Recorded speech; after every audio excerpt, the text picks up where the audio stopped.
minute left on my phone, so I'll go by my phone. When it hits noon, we'll start.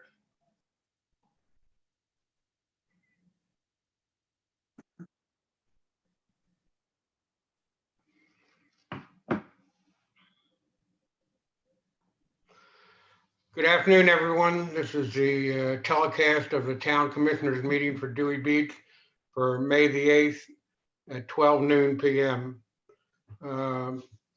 Convene the Commissioners meeting. Town Manager, would you tell everybody what the call-in line is for public comments that you will have on your phone? Yes. Good morning, everybody. The agenda is the amended agenda is posted online. At the bottom of the agenda, the dial-in number is 800-988-9612. The passcode is 14840, and I believe you press pound. I've got the conference line on live now, so there will be people that will be joining as we progress through the meeting. All right, thank you very much. Let's do a roll call of the people present, of the commissioners present. Commissioner Moskowitz. I'm sorry, I can't hear you. Commissioner Moskowitz. Thank you. Commissioner Bauer. Commissioner Bauer's here. Commissioner Persinger. Commissioner Persinger is here.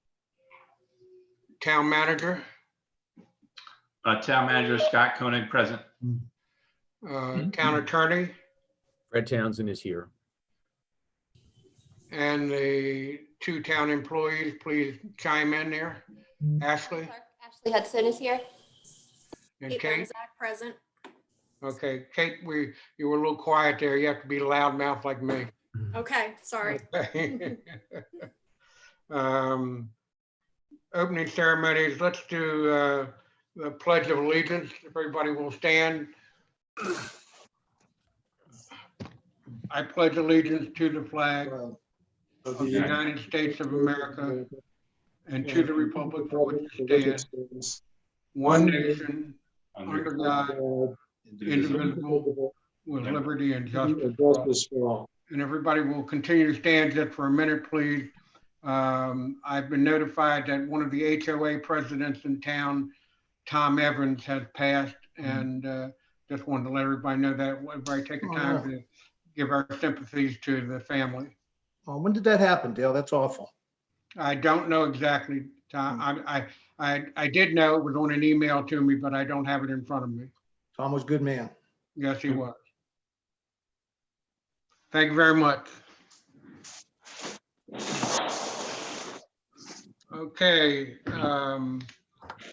I will accept a motion to, Motion to adopt the agenda, adding at the end to discuss the town's next steps to COVID-19, including when the beach can reopen for walking and exercise. excuse me, David, you're gonna have to go a little bit slower, and in the end, do what? At the end of as the last item, to discuss the town's next steps to COVID-19, including when the beach can reopen for walking and exercise. I'll take is there a second for that? I'll second that motion. Good morning. Second by Commissioner Persinger. I would hope that everyone would try to remember to say your name before you speak. So the motion has been approved and seconded. Is there any further discussion? Okay. So that'll be item then 9. Item 9, correct. Yes. So the new number 9 is discuss next steps. David, you want to repeat what the new number 9 would be? Yeah. Discuss the town's next steps to COVID-19, including when the beach can reopen for walking and exercise. Very good. Any further discussion? All in favor, say aye. Aye. Aye. All right. Are we going to do this individually? Yeah.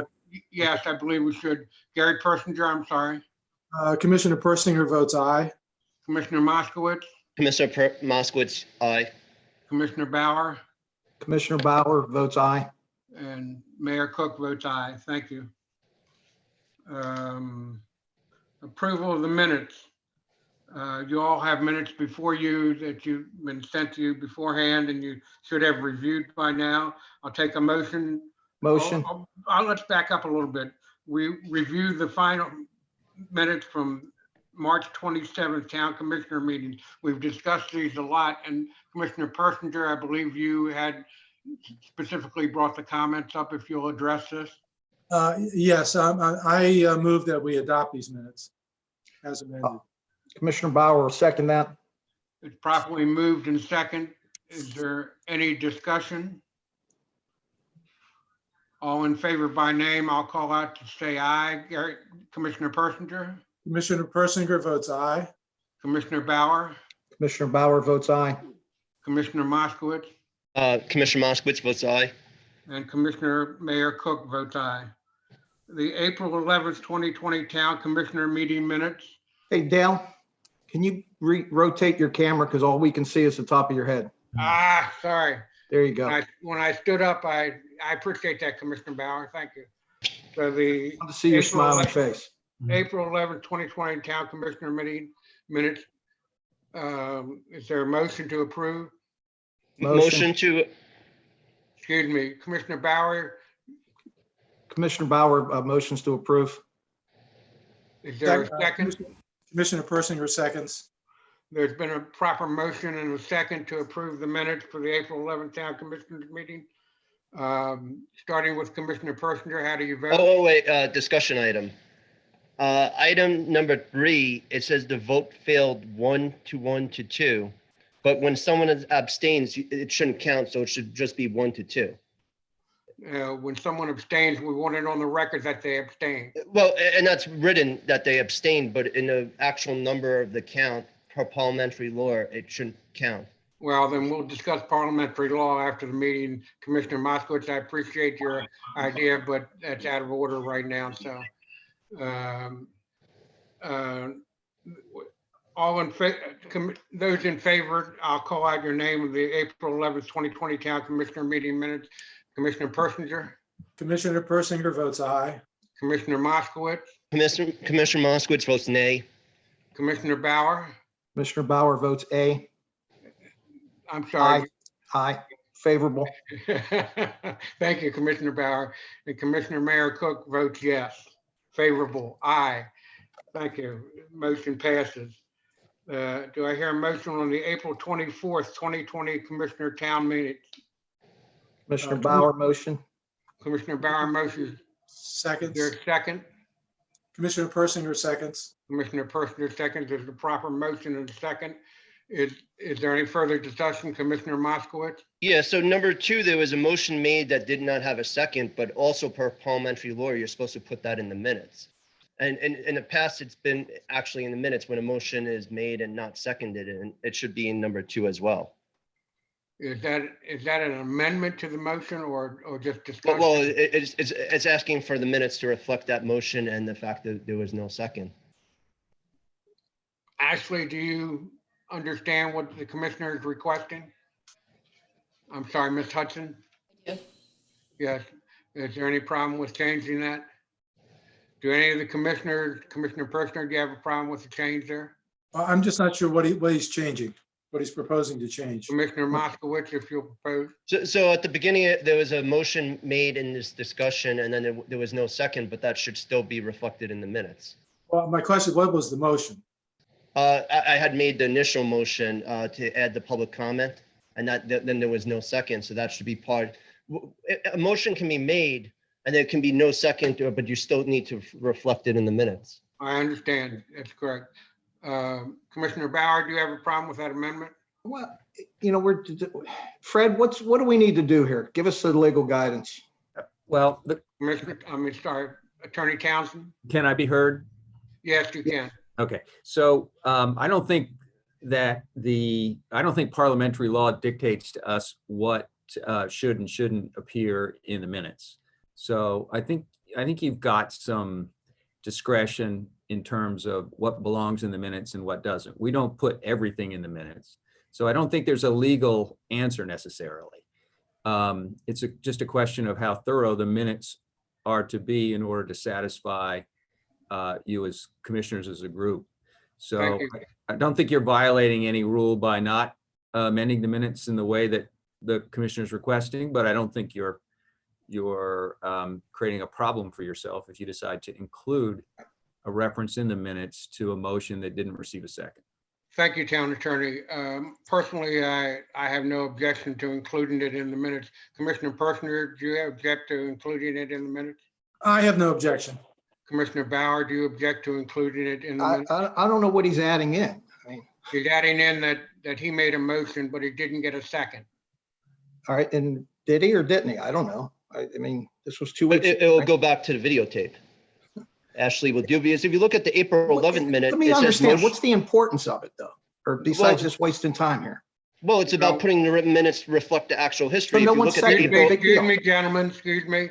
I will call on you, but I'm gonna rule that it's a valid request and we include it in the motion to, and we're gonna call the roll on this motion and included it in the motion to accept the minutes. Commissioner Persinger, do you vote yes or nay? Commissioner Person votes aye. Commissioner Bauer? I think we got to go back and look at the videotape of it, and then That's- that's what's going to carry. So that's not part of the motion, but I'd like to see that be part of the motion and I could vote for it. All right, But just to say, yeah, but I talked about that in the last meeting. I want it added. I don't know. I mean, I do you agree. remember it exactly? I don't. But Ms. Hudson has agreed to go back and look at the video of it, so we'll know that for a fact one way or the other. How do you vote, Commissioner Bauer? As long as I vote for whatever's on the video, that's what I'm voting for. In other words, you're voting for the motion or not? I'm not voting for the motion unless the video is Thank you reviewed. very much, Commissioner Bauer. Commissioner Moskowitz, are you voting for the motion yeah, yay. as stated? Yeah, and Commissioner Cook, Mayor Cook says yes also. Motion passed. Announcements and updates. I would like the town manager to go through the updates that he has, and then I might have a couple. Yes, good morning. The road work update for Route 1. So George and Lynch has been working very diligently along with DelDOT and KCI engineers to complete the ADA modifications, the rapid flashing beacons, and the repaving of Route 1.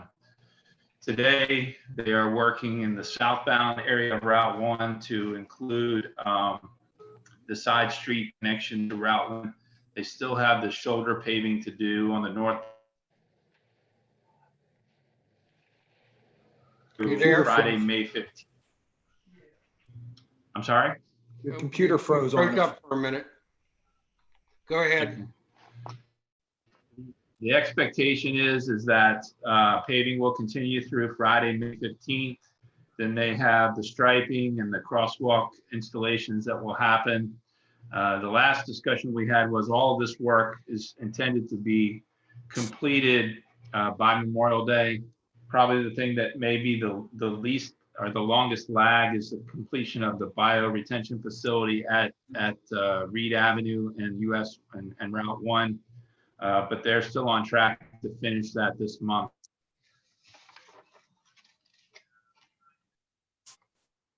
What's wrong with this? Town manager, you've frozen up again. We'll wait for a second. Town manager, you've frozen up again.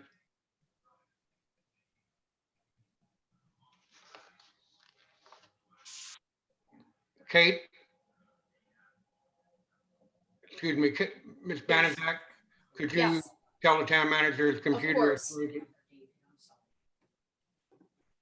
We'll wait for a second till, I'd like to get all these updates.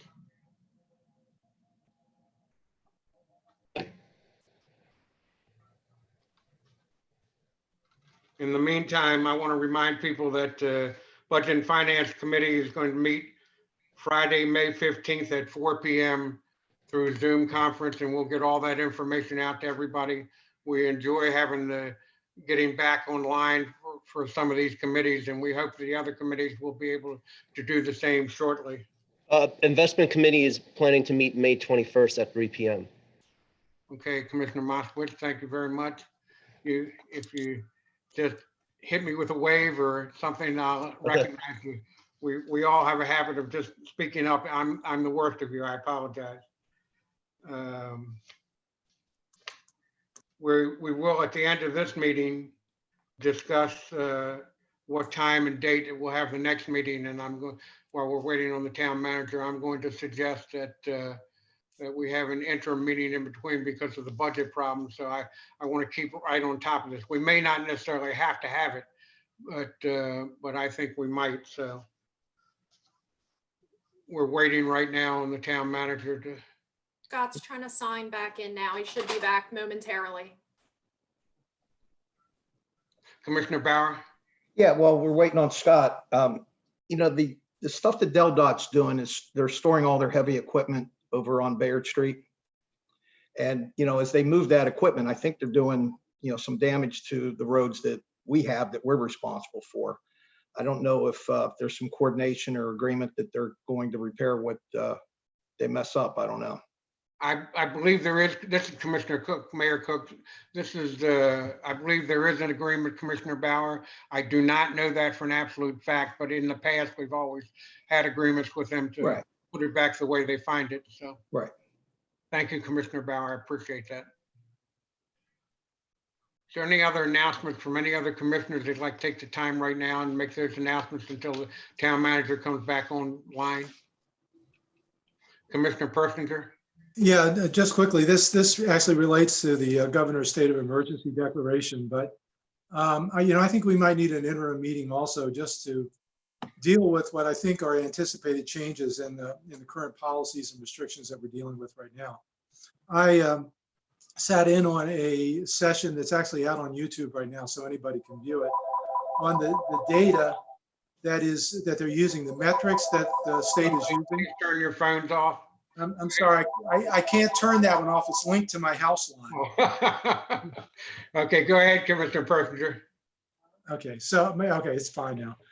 In any case, I sat in on this briefing, and it was the Cabinet Secretary for Health, the Chief Epidemiologist for the state, and also a professor from Johns Hopkins University. And I think what was interesting is good about what we're looking at now is that the numbers are actually getting better. If you look at the percentage of people that are testing positive for the virus, it was, and you look over the most recent 14-day period, it was about 32% of people testing positive. 14 days ago, it's down to 20% now. So that's really moving in the right direction. If you look at new cases, that's moving down. If you look at new hospitalizations, that's moving down as well. So, and I think we can anticipate that there are going to be some relaxation of these restrictions. And I think it's going to be incumbent on us, even when they do relax them, you know, while the infection rate's down about 20%, there was some discussion that they'd really like it down around 12%. So there's still some ways to go. So if they do relax some of the restrictions, I think we can anticipate it's going to come with, you know, they're not just going to open things up. It's still going to come with social distancing and some other things that we would have to deal with. And if we're opening the beach and we have to have social distancing on the beach, I think we're going to have to talk about ways that we can manage that, because it's going to be incumbent on us to provide some sort of enforcement. And I think we will need an interim meeting to do that, as well as talk about some of the budget issues. Thank you very much. That we'll take that in consideration, and I would hope that, you know, that we might be able to schedule it either the 21st or the 28th. So, but we'll work that out at the end of the meeting. Town Manager Scott Koenig, you back online? I hope. Yes or no? So can you hear me? There he is. Yes, now I can. Yeah, I keep getting a message that says my connection is unstable. So Mentally, emotionally, Shoreline project is, can you hear me now? yes, I can hear you. Go ahead with your announcement. Shoreline project is probably 95 to 99% complete. There's some closeout items left, and the little store project, I would say, is probably about 50% complete right now. DelDOT has been out there working. I think they're working today. I expect they'll be wrapped up with that project by the end of the month and have it ready to go for us. So both of those projects, the final closeout documents will probably be either in the month of June or maybe even a little later, depending on everybody getting back together to meet to close out all the grants and things like that. But the financing part of it is complete and the construction is almost complete. The last project is the GIS database and mapping update. Most of the raw work is done. They're asking to schedule either a site meeting or a Zoom meeting. I would prefer to schedule the site meeting so that we can actually walk some of the concerns that they brought up. So I hope to have more of a formal presentation or a formal report for next meeting. I'm going to make a comment here. I would prefer to have a site meeting also, as long as everybody understands that we have to follow the proper protective equipment and be prepared to do so. And so, town manager, if you set up that meeting and work with all the commissioners so that the vast majority of the commissioners will be able to attend. Commissioner Moskowitz, you had your hand? Can't hear you, Commissioner. Sorry, when we did the motion to do the stormwater plan, part of the motion said we should look at how to fund the repairs. And I understand whether grants or town finances. So that's some talk we need to have, because one, we only did 3 out of 22 or 24 streets. And the second is whatever we did requires some sort of maintenance every year or two. So we need to figure out how that works with all our fiscal situation and stuff. So something to keep in back of our mind, and maybe we should get the infrastructure committee involved. Thank you very much, Commissioner Moskowitz. If you remember that the town manager informed us previously that the maintenance would have to be done once a year, and that we had to agree to take on that responsibility, and we certainly agreed. We didn't vote, but we certainly agreed at the time. Nobody objected. So excuse me, I'm negative, don't worry. We're in separate rooms here. So I'm going to ask commissioners as a whole, I'm going to go down, excuse me, not as a group, but as individually, go down to see if you have any announcements. Commissioner Persinger, do you have any further announcements? I do not. Commissioner Moskowitz, do you have any further announcements? I do not. Commissioner Bauer, do you have any further announcements? I do not. And I do not have any further announcements, except I would like for the public at large to pay attention that we may have a May 28th meeting or 21st meeting before the regular town meeting in June.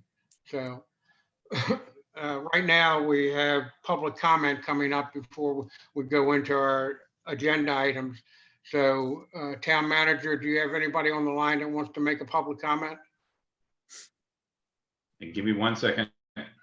We'll wait. There's a little bit delay here, I'm sure. Good morning, everybody that's on the town call-in conference line. Would anybody like to make a comment that we can transmit to the commissioners and hopefully the YouTube channel?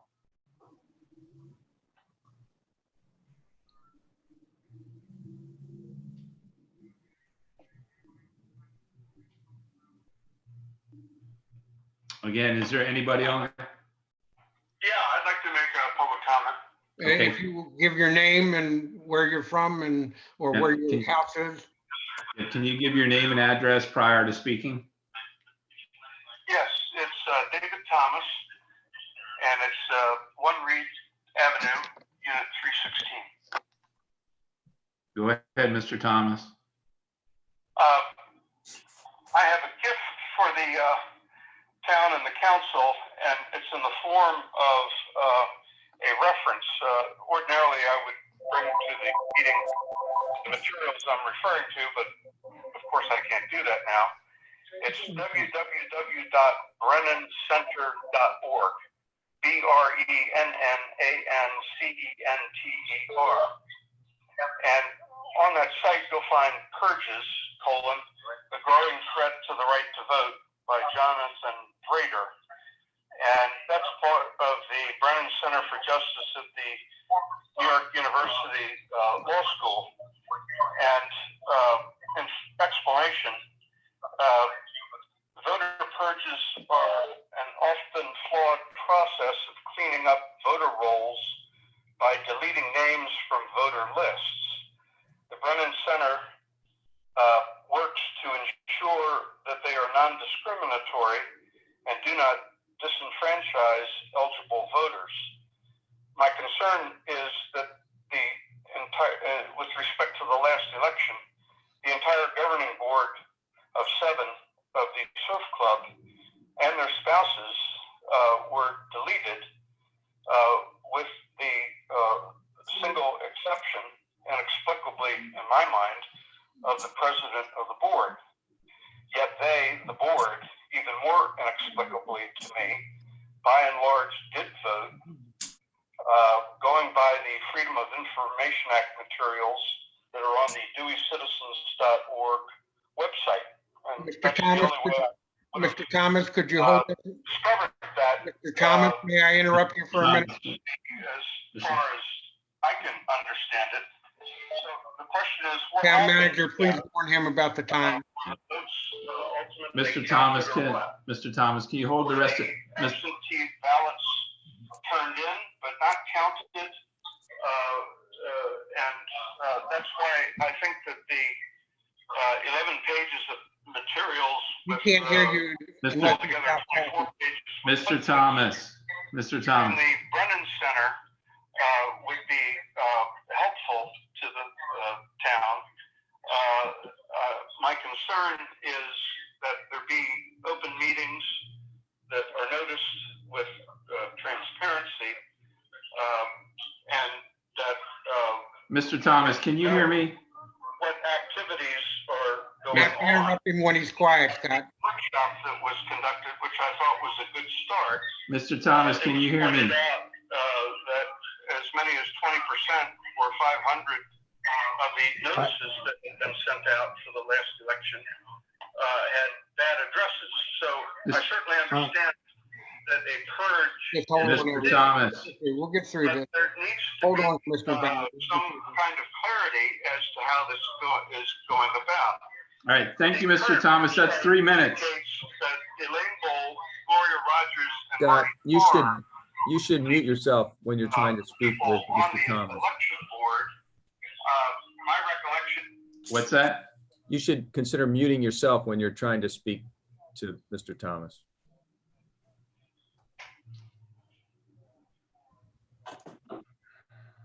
Oh, that had the effect of muting him. I'm sorry. So that doesn't work. Wait, hold on one second, Commissioner Moskowitz. We're gonna handle this one thing and then it should solve it for, or help solve it for the rest of the people. Town manager, The difficulties in the last election. he's still talking. Thank you. I would like to remind everybody, Hold on 1 second. Hold on. I would like to remind everybody that you have a 3-minute time limit and you have to pause every now and then so that the town manager can instruct you about how much time is left. So please be careful or we'll have to cut that person off and have them redial in. All right. Thank you. This is Town Manager Scott Koenig. Who is the next person that would like to talk? I would like to remind everybody,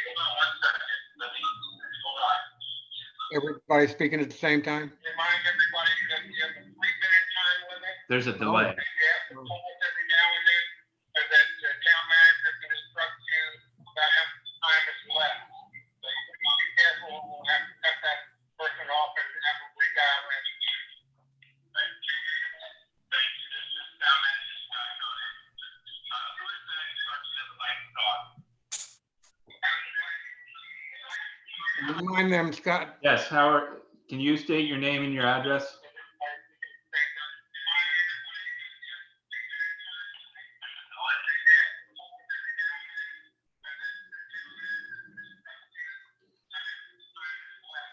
Can you state your name and address? You've got to turn your background off so that we can hear you. There's a terrible echo. Is there anybody else that would like to talk? Hello, Scott. Yes. Remind them name and Yes, I address. can. Can you tell me your name? Yeah, it's Marcia Schick. I just want clarification. Are we going to be able to have public comment on the agenda item with the appointment of the new council position? All right, hold on. Let me ask the mayor. Mayor Cook, Marcia Scheck would like to know whether there's going to be any public comment under item number 1 or if they should do their comments now. We could have it both ways, as a matter of fact. Since item number 1 is right very next on the list, they can make comments now, or they can make comments. I'll call for comments at that time. Ms. Scheck, did you hear that? You can either make your comments now, or Mayor Cook will call for comments under item 1. Yeah, I just want to make sure. I prefer to make them then. I think it's more appropriate, but I just want to tell you, Scott, you're having a horrible delay in relay. Yes, I know. I can feel it. I will, we'll come back on the line. Are there any other comments from anybody on the call-in line?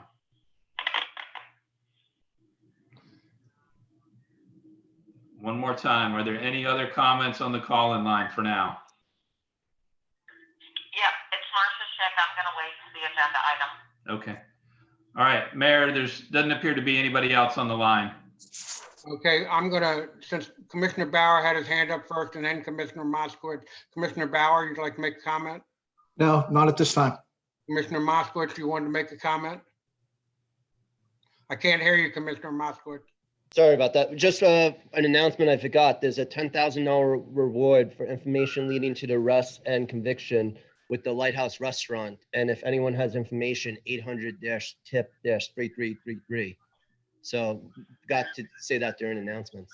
Thank you for bringing that up, Commissioner Moskowitz. I appreciate that. We want to make sure we do all we can to help that, to help the fire marshal and to help the owners of that building find out who did such a deed as that.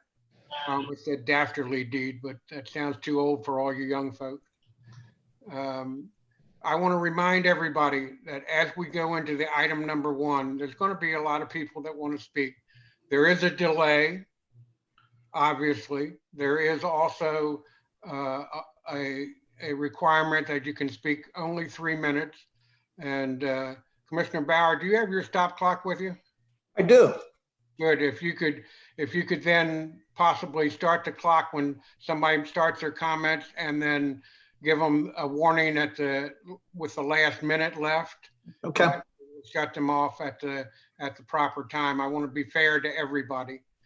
Gotcha. I agree. Does any other Commissioner Persinger, do you have any comments right now? Yeah, I have a comment just as we get into this. We're moving into this agenda item. Is that correct? Yes, we'll comment first on the agenda item, and then we'll have might be good then to have public comment, and then have nominations and seconds, and then have the voting. If Town Attorney, does that sound okay with you? Yes, Mayor, it does. Thank you very much. So how's this going to work then? We'll have our comments on the general item number 1. Okay. Anything that we want to say about it as commissioners, we have that right to say what we please.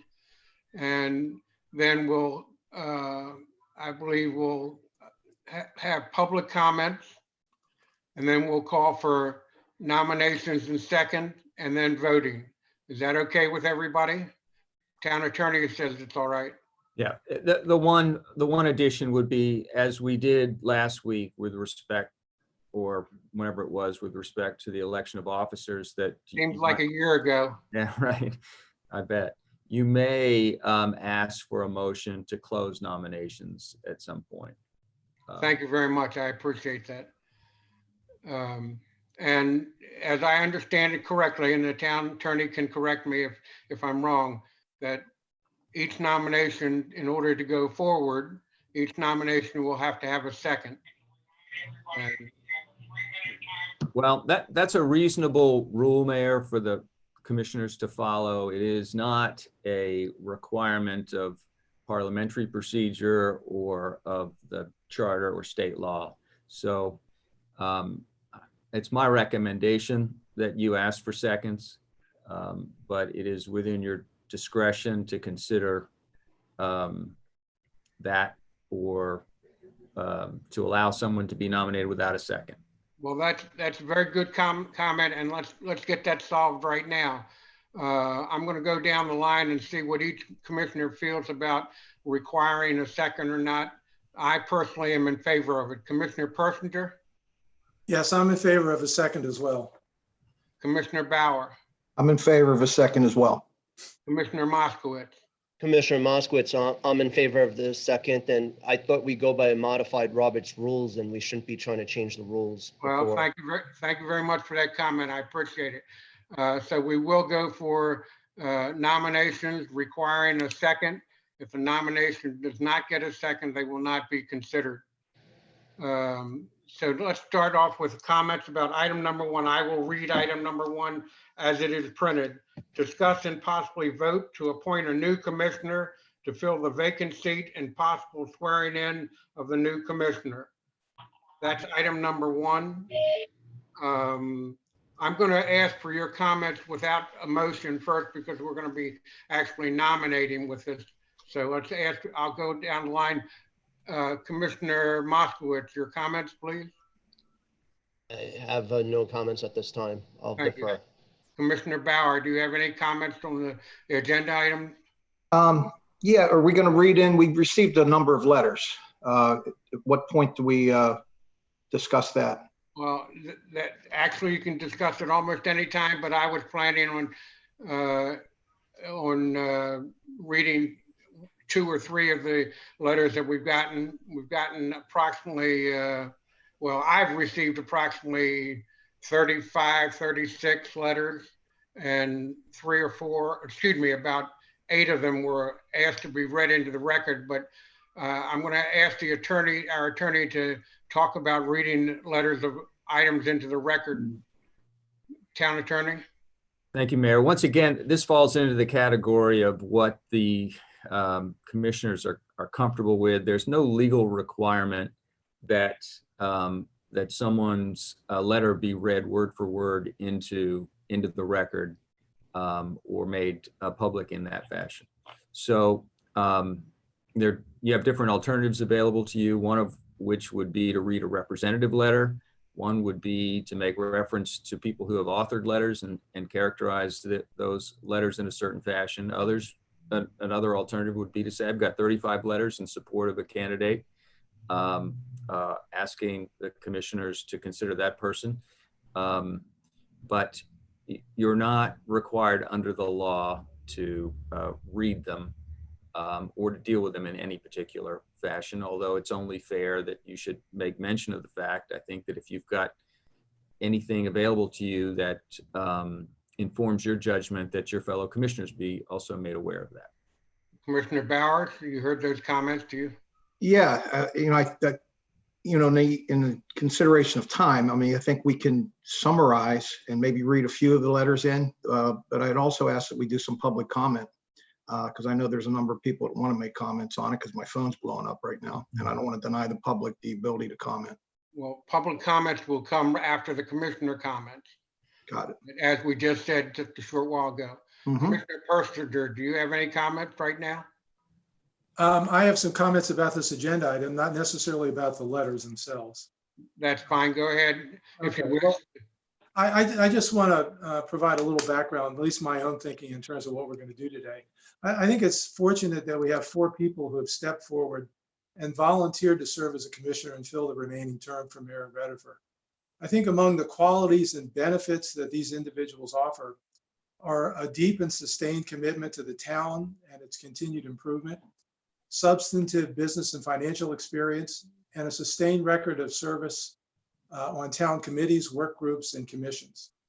So in making a selection among these individuals, I think it's important to consider the range of issues that will confront this council in the next year and a half.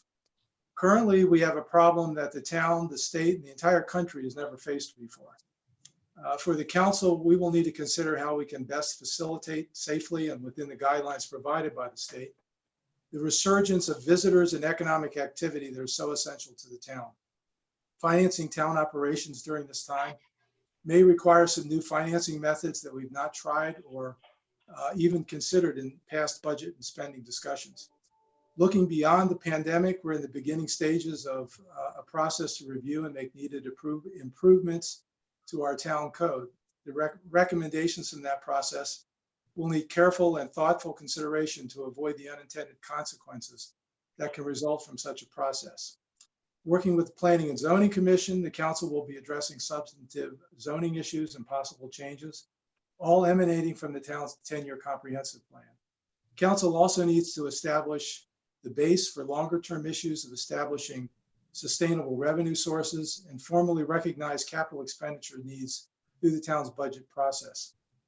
And the council will need to maintain a strong emphasis on infrastructure needs, which, unlike the coronavirus, cannot be presumed to eventually go away. So we have to make a choice for someone to fill TJ's remaining term. And for me, I need a guidepost in making that choice. I've served on the council for the entire time that TJ was mayor. And you know, when I recently went back and just reviewed some of the communications that we had, particularly most recently in mid-March, and they're really heartbreaking to go back and read, given what I know now and the pressure that he must have faced at that time. But I will say that TJ and I did not always agree. There's both a video and a documented record of our agreements and disagreements. And our record of communication includes long email exchanges, sometimes a little heated, sometimes tinged with sarcasm that was never helpful, but still overall respectful. And usually at the end, there was respectful acknowledgement of the other's position. But we could always agree on one thing. Despite differing views or truly disparate positions on a given issue, we could always agree that each of us intended to do what we believe is in the best interest of the town. So that's my guidepost for today and for all the efforts that I make as a part of this body. And I think ultimately it's probably the guidepost for everyone around our virtual table today. So thank you for the opportunity to make those comments, Mayor. Thank you, Commissioner. By the way, before we go to anybody else, I'm going to, as chair, I'm going to allow commissioners when they nominate or at the same general time that they nominate to make further comments. Commissioner Moskowitz, do you have any comments now? I do not. Commissioner Bauer? Yeah, you know, when we look to fill TJ's seat, you know, I've thought long and hard on this as well all week, and you know, it's hard to, you know, I was obviously, you all know that I was very close with TJ, so you know, understanding how TJ thinks and how he would vote in a certain way. I don't think, you know, there's many people that would know him better than his wife. So, you know, I know when we have a guidepost to this, so I know we have a lot of committees, and, you know, we talk about having the committees do the work, like the infrastructure committee do their work, the investment committee to do their work, budget and finance to do their work. I hope we stick with that, because that's the purpose of having committees. And, you know, that's getting the public involvement that I think we want in the government. I mean, that's the inclusionary part of it. You know, as commissioners, we're board members, right? I mean, we're taking guidance from what our people are telling us and our committees are telling us. And I hope we continue down that path. I know we have some very talented finance people in town. I know we have some very talented people in marketing and amongst other committees. So, you know, I'm in favor of trying to keep these committees going and relying on them for input, because that's the public's input, and I don't want to deny the public's input at all. Thank you very much, Commissioner Bauer. Before we go to the public comment, I'd like to make a comment and say that I really, you know, I know a lot of people aren't going to believe this, but I honestly appreciate all the comments that I've gotten, all the emails I've gotten, and I've gotten lots of phone calls. I think I've gotten as many, I won't say as many phone calls as emails, because I've gotten emails about all the candidates and phone calls about all the candidates, but I've gotten a significant number of phone calls along with a significant number of emails. And I personally appreciate it from everybody. We've only had a couple negative ones, and they weren't really terrible. You know, I've had some people that felt that I wasn't the proper one to make any nominations. I felt that I was trying to stack the deck, felt that I was trying to get friends on, you know, so that everyone knows I'm not personal friends. I am friendly acquaintances with, but I am not personal friends with any of the people that have nominated themselves to fill the seat. And I think they would say in general the same thing, that they are not personal friends with me. You know, most of us that call people friends are actually mean we're friendly acquaintances. And so I have no bias towards or against anyone, and I don't think any of the commissioners have any bias towards or against anyone. It's been very interesting. Politics in Dewey is very, very interesting. It can get rough, it can get rough and tumble, excuse me, and it can get nasty, and it can be very, very nice. It's been an experience that I've really enjoyed. So with this, I'm going to ask that we go to Scott Koenig, the town manager, and Paul Bauer will interrupt you, Scott, when it's necessary to warn for the minute left and then 3 minutes.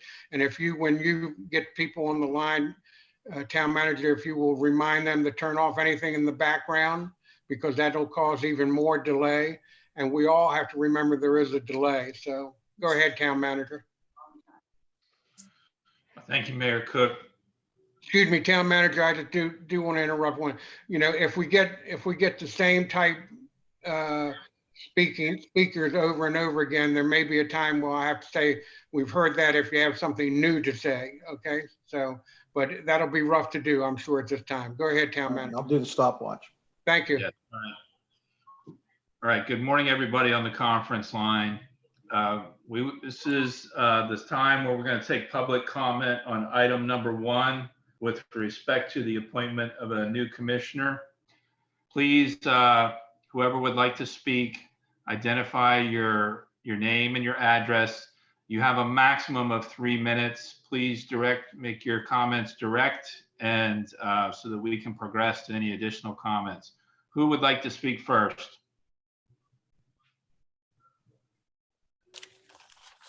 My name is Melanie Odlum, 16 Sweet Street. Okay, Ms. Odlum, go ahead and make your comments. I am speaking for myself and my co-property owner on Sweet Street, Karen Cooper. As property owners, we write to ask that you give your full support to, this is a copy of a letter we sent, to TJ Redifer's widow, Bobby Redifer, in appointing her to fill the remaining term of her late husband's seat. There is no one more qualified both professionally and personally to carry forward her husband's mission for the town they both love. We feel that Dave Davis is exceptionally well qualified, but given the overwhelming public support of Bobby, we also lend our support of her. We want to take the time to address 2 other candidates that have filed for consideration and want to share our strong feelings as to why they would not be appropriate.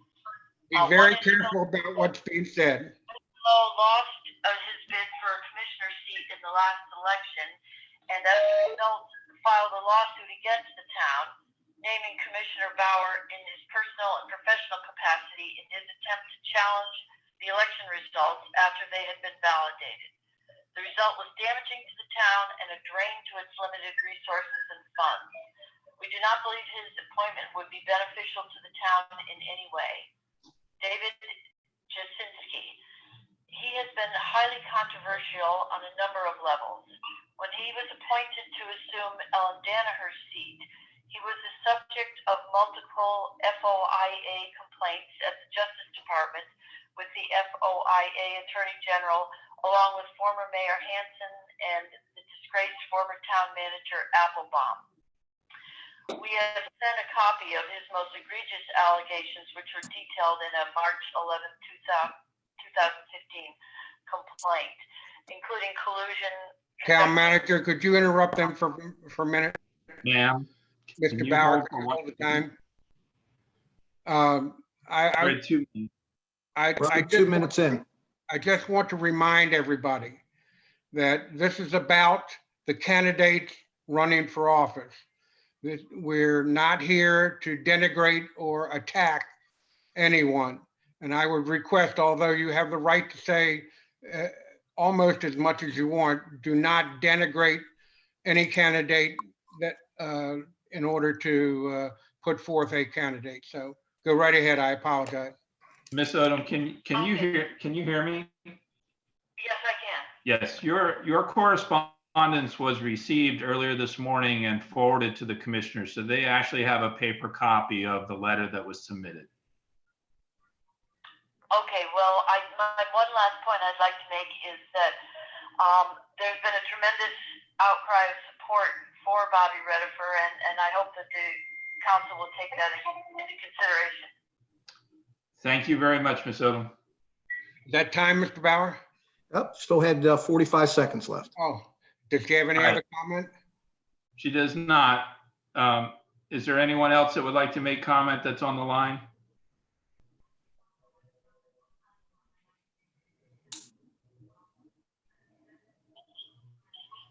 Again, anyone on the conference line that would make comment, please state your name and address. I'll repeat it and then you'll be able to make comment.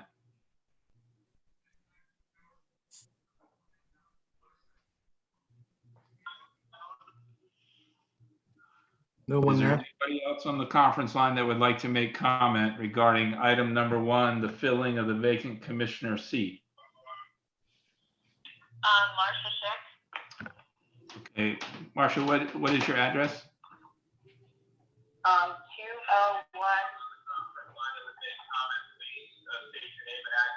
Turn her background off. Yeah, 201 Carolina. Can you turn off any background noise that you have going on? It's Marcia Scheck from 201 Carolina. Okay. Yes, Marcia Scheck from 201 Carolina Street will be making a comment in just 1 second. Just tell me when you're ready. I'm ready. Okay, so I have written a letter and I am really just Oh, Jesus. that into the public record.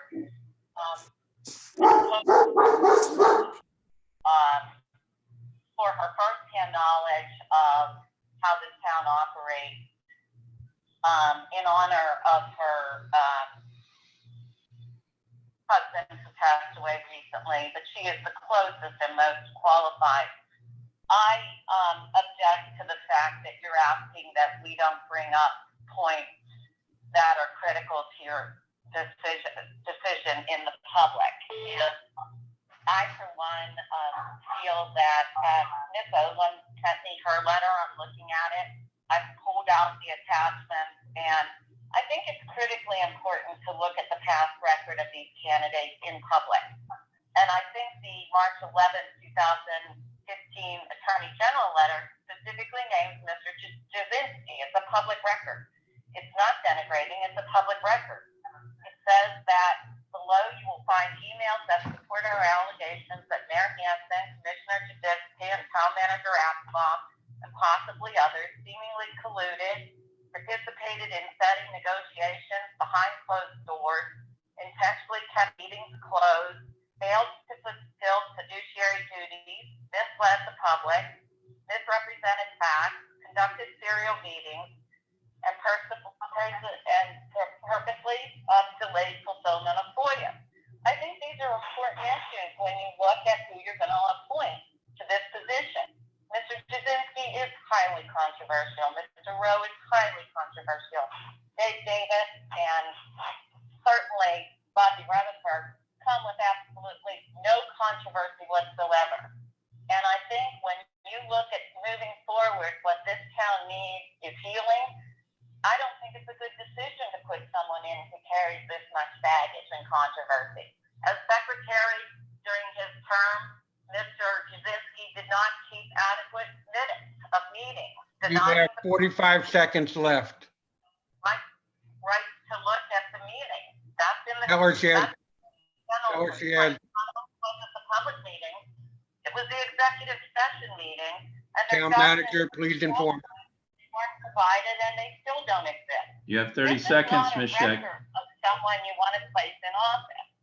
When you look at Bobby Redifer, you have someone who has integrity, who has no past blemishes, and can carry on her husband's mission in a way that is valuable to the town without creating any pre-existing harm to the town. And I think our focus should be to bring in someone that has that level of experience, public You health. have 5 Thank you, seconds. Ms. Scheck. That's your 3-minute time limit. Is the next few years. It's public health. Thank you, Ms. Scheck. You've reached your 3-minute time limit. All right, thank you. Thank you. Go Is there ahead. anybody else on the conference line that would like to make a comment?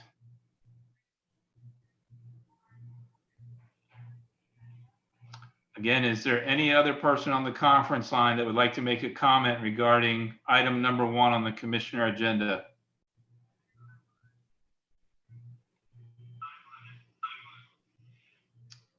All right, this is the last request for comment on item number 1 from the public.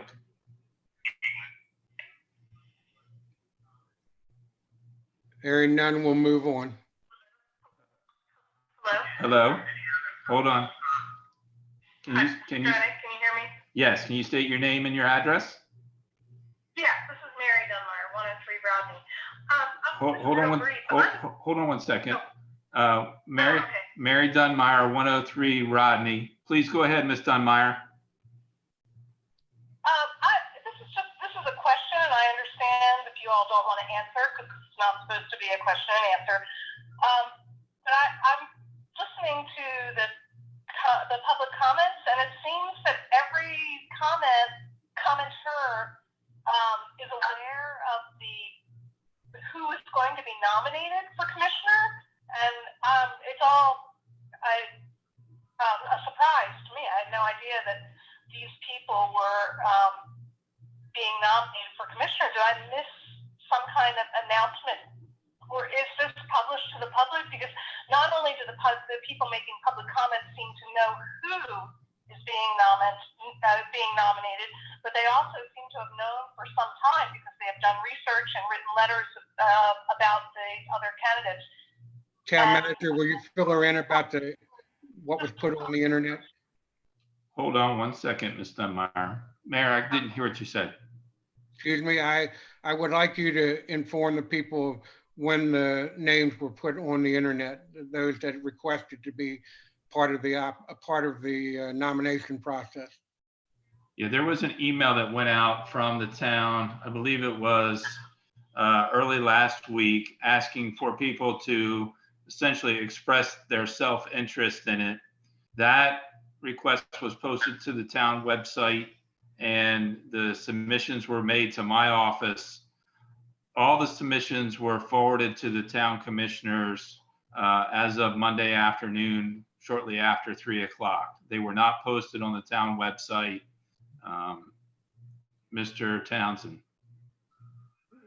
Mr. Townsend? Okay, I didn't mean to interrupt you, Mr. Koenig. I was just wanted to get recognized by the mayor. But I would add to that I think we are guilty at times of referring to the 4 individuals as being nominees. And in fact, they have, as Mr. Koenig described, indicated a desire to serve.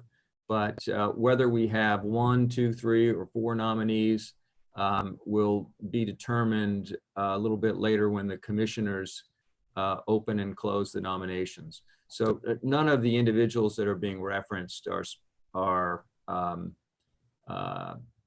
actually nominated at this point. Thank you, town attorney. Go ahead, town manager. Ms. Dunmire, did you hear that? I did, thank you. Okay.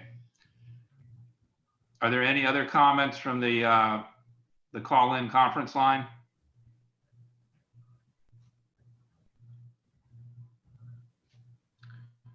One last request. Are there any comments from the public conference line?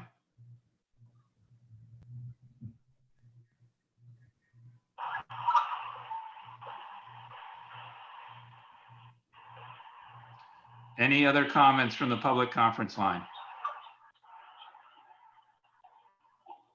Mr. Mayor, there appear to be no more comments regarding this item for the agenda.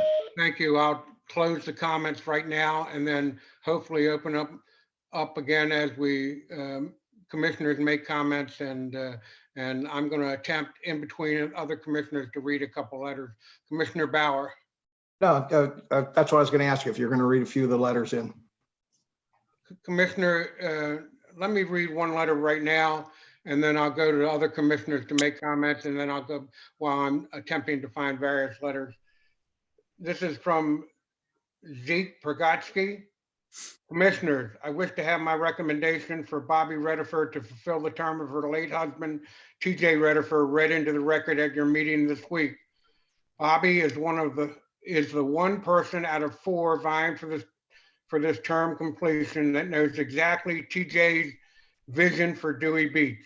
She has a wealth of experience and knowledge in planning, budgeting, and foresight for the future with the Cape Henlopen School District project. Her resume is head and shoulders above the others. I am sure she lives in Dewey Beach 24/7 and knows this town inside out. She is not an out-of-state visitor with an extra property to visit. She is vested in the town. She also has a history and background in the medical field that will be instrumental in dealing with the current pandemic situation, a concern voiced by currently appointed mayor, that's elected mayor, by the way, Dale Cook. She will be a wealth of information and insight into how to deal with the medical issues as they pertain to our town, large groups in very small spaces, etc. As far as I know, no other candidate for consideration has any public health and medical background that can hold a candle to Bobby. Bobby has never quit a committee in this town, has never sued the town, or been associated with any groups that have a vendetta or ill will towards the town. She is extremely approachable, articulate, forward-thinking, intelligent, and has been a great ambassador for Dewey as its first lady. I cannot say the same for at least 2 of the other candidates trying for this position. Their email replies to questions to me on several occasions are at best curt and at worst vulgar and unprintable in public. Having served as a commissioner in Dewey Beach, I know what it takes to do the job. Bobby has what it takes. She can continue the legacy that TJ started and perform a great service to our community. I wholeheartedly support Bobby Rediford to complete the term that TJ left much too early. Out of the 4 candidates that you have before you, she stands out in front of the crowd and will do the job. Please do the right thing and also support her as a commissioner to complete the term of her late husband. Intelligent women have recently fulfilled the terms of their late spouses in Congress, i.e. Cummings in Maryland and Dingell in Michigan. It is not out of the ordinary to have Bobby fulfill TJ's position. As the letters and testaments you have before you today show, support for Bobby is overwhelming to serve Dewey Beach. Please do the right thing and let Bobby Rediford complete the term before you today. The public is watching. Dewey Beach needs her as a commissioner. JV Zeke Pergotsky, 16C Bellevue Street, full-time resident. While I'm looking up other emails, I'm going to ask for any comments from the commissioners. If you raise your hand, you have any comment at all? Commissioner Bauer, Commissioner Moskowitz, Commissioner Persinger. Commissioner Persinger, did you have your hand up? Oh, I did. I thought commissioners, the other 2 commissioners had their hands up as well. I didn't see that. I'm sorry. Okay, I noticed okay. you first. Okay. This is a question, I guess, for discussion. Clearly, we've had a very public campaign for one of the people who stepped forward and agreed to volunteer. And we've had, apparently there's some people who may not even know who the people were that stepped forward. I'm wondering if we have given the public enough opportunity to weigh in on the 4 people who are volunteering to fill the rest of this term. So it's a question for discussion. Commissioner Bauer, Commissioner Moskowitz, any thoughts on that? We have public comment. Now's the time to speak up if anybody's out there. Well, no, Commissioner Bauer, I'm asking you and Commissioner Moskowitz if you have any comments. Not at this time. Commissioner Moskowitz, any comment? Yeah, I mean, I agree with Commissioner Persinger. It's a little bit concerning that unless you're connected to a commissioner, apparently you might not know who the candidates are. But There's been also, it's been a public process. It's been covered by the media, and people know that there's going to be a vote today, but some people know who the candidates are and have a campaign, some may not. Okay, I'm flipping through I'm looking for some other items here very quickly. I apologize. Marcia Scheck has already spoken. Mr. Mayor, while you're doing that, could I? Go right ahead. So again, I'm not providing a tremendous amount of direction here, but I do want to point out that we are referring to people as candidates at times or as potential nominees. They actually, no one is been given that status at this point. That status is only awarded once we have a nomination and a second, and then ultimately a vote. From a legal standpoint, you are under no obligation to provide any particular style of notice other than meeting FOIA for meeting requirements in filling this vacancy. So I think you're on solid footing legally, but the question is, if in terms of soliciting input, which you are not required to take on the record, but you are, and that's to your credit. If you're comfortable that you have got all the information, received all the information you need from the public to cast your vote, then you should feel content in doing so. If not, then the alternative would be to table this. Okay, with that said, I'm going to read another comment. I'm reading comments. So I explain why I'm reading comments about Bob Redifer. Public comment. We're going to comment later. Excuse me. Only the people, Yes. only people who requested to nomination of, I'm sorry, we're getting interference from the phones here. Only people who nominated Bobby Redifer also asked for them to be read into public. So I'm switching through those that has to be read into the public, and I'm going to just get a couple of more that will say in general what all of them have said.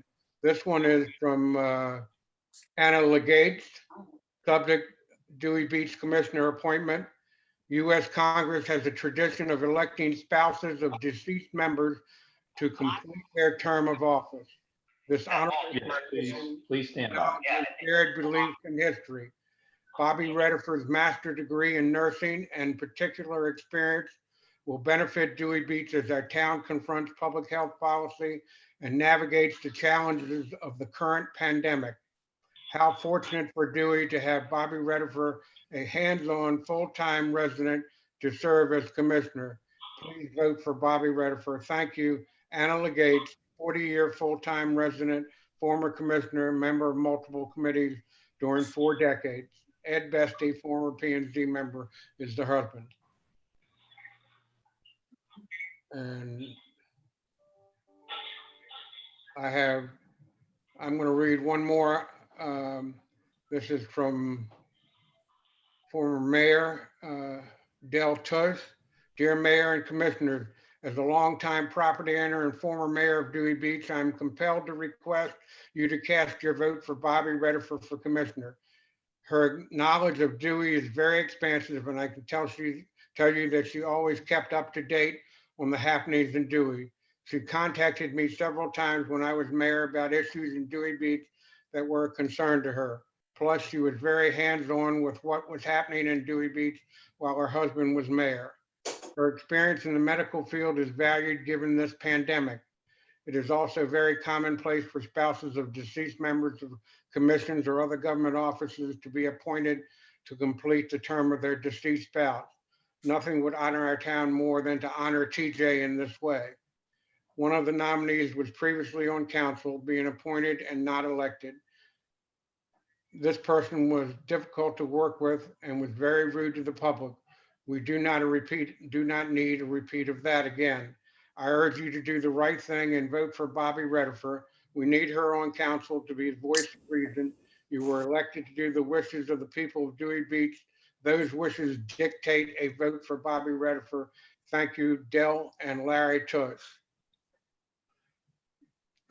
Those comments were, excuse me, town manager has his hand up. You're Town manager, muted, Scott. Hold on. Can you hear me? go ahead. All right. I have additional people on the conference line. Do you want to take that comment? Well, I want to go back to the commissioners. While we're doing commissioners' comments, we'll go to that line and just, if you can, is there a way for you to get them in an order so I know how many that we might look at? I guess not, huh? I think there's 2. Okay, then we're not going to take any more after that. All right, I'm cutting that line off. We've had plenty of time for public comment, but I'll take those 2 that are on the line. We'll take one now and then switch over to commissioners. Go ahead, town manager. Thank you, Mayor. Dr. Campello, are you on the line right now? Can you state your name, address, and make your comment? Yes. Hi, this is Jill Campello, 123 Chicago Street, Dewey Beach. First of all, I want to thank you all for putting this online. I want to say that people are making comments on the YouTube video part. I don't know if you can read them or not. And there seems to be some confusion about whether or not you're reading letters into the record. But I just want to quickly read what I wrote in support of Bobby Redifer, because I do want it on the record. And I want to thank you all first for your service to Dewey Beach, to all of us. We know we've all suffered a tremendous loss with the recent passing of our beloved friend, Mayor TJ Redifer. As we know, he was a champion for Dewey Beach, tirelessly navigating the challenges of being a leader, striving to build unity in the town and on council, always with the end goal of making Dewey Beach a better place. He was a role model for all of us, exemplifying leadership, kindness, service, a sense of duty, and fair play. Please remember as you take this vote today that TJ raised the bar. Today, he's gifted you with an opportunity to honor him, to fill his seat with the most qualified candidate, with the one person who truly understands and shares his values and his desire to serve. That candidate is TJ's wife and our friend, Bobby Redifer. The tradition of appointing Bobby to fill TJ's seat is not a new one. Plenty of women, including 48 congresswomen, have inherited their late husband's seat. The premise behind this idea of a widow's mandate is to provide continuity, a practice grounded in the belief that the women will complete the work their husbands started. Data shows, in fact, most wives do govern very similarly to their husbands. I am requesting you appoint Bobby Redifer to fill her late husband, Mayor TJ Redifer's seat on council, not just because it's the right thing to do, not because of the widow's succession being a time-honored tradition, not because the all-male council could achieve more gender diversity with her appointment, but in addition to all these critically important factors, Bobby is exceptionally qualified to serve as a commissioner based on her own merits. She's a full-time Dewey Beach resident who, while serving as our First Lady, has garnered the love and respect of most of the town. She's viewed as a problem solver, a positive, respected force in our community, a friend to Dewey and to the business leaders, the people and the business leaders. She's extremely knowledgeable about town business, including the financials, and understands the tasks that need to be accomplished, especially this year, as the season opening for Dewey Beach looms in the face of a worldwide pandemic. This health crisis will present the town with new challenges we've never faced. Bobby is highly educated in the health field, works as a highly rated member of the medical profession in Suffolk County. We need her unique medical skill set now, more than ever. Without her on council, you're missing a valuable opportunity to bring in a highly qualified candidate with the perspective, background, and experiences that can be key to our future success. Very rarely are folks placed in a position where the decisions can only be win-win. By appointing Bobby to the commissioner seat, you are in a win-win position. You're acting for the good of the town, honoring TJ's memory, and selecting the best candidate for council at this time. I'm not alone in thinking this. I sent in the wishes on behalf of the committee to draft Bobby Redifer to town council, who expressed their support for Bobby in an ad that ran and gathered. Mr. Bauer. Ms. Campello, that's 3 minutes. Business leaders and friends of Dewey. Interrupt. Please, 160 Ms. Campelli, you're at 3 minutes. Please, Okay. please wrap up your comments. Thank you. Well, I just want to say that I think that you need to strongly consider the will of the people at this time and the medical benefits that Bobby can bring to this position. Thank you. Thanks. Is there anybody else? Is there anybody else on the line that would like to make a comment? Before you go to the next person, town manager, before you go to the next person, I want to remind people that those people who put in their names to be considered for appointment to fill the vacancy were David Jasinski, Dave Davis, Phil Rowe, and Bobby Redifer.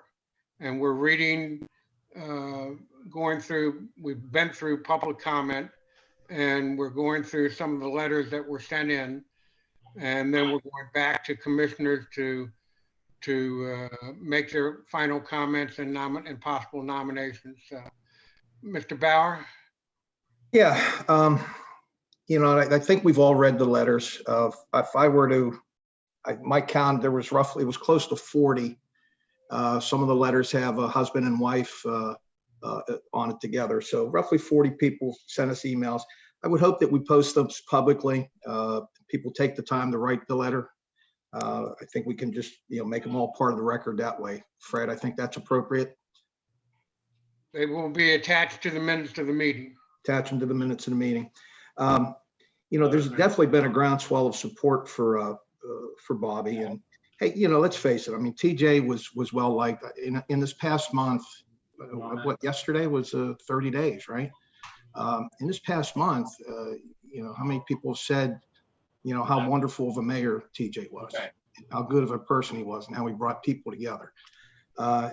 You know, and I'd like to nominate Bobby Redifer to fill those shoes. Hold on 1 second, Commissioner. We remember we had one more person on the line that we agreed to listen to. Okay.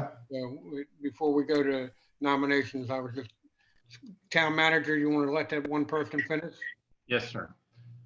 Good afternoon. Is there one more person on the conference line that would like to speak with respect to item number 1 on the commissioner agenda regarding the appointment of a new commissioner to fill the current vacant seat? Is there anybody who would like to make a comment on that subject?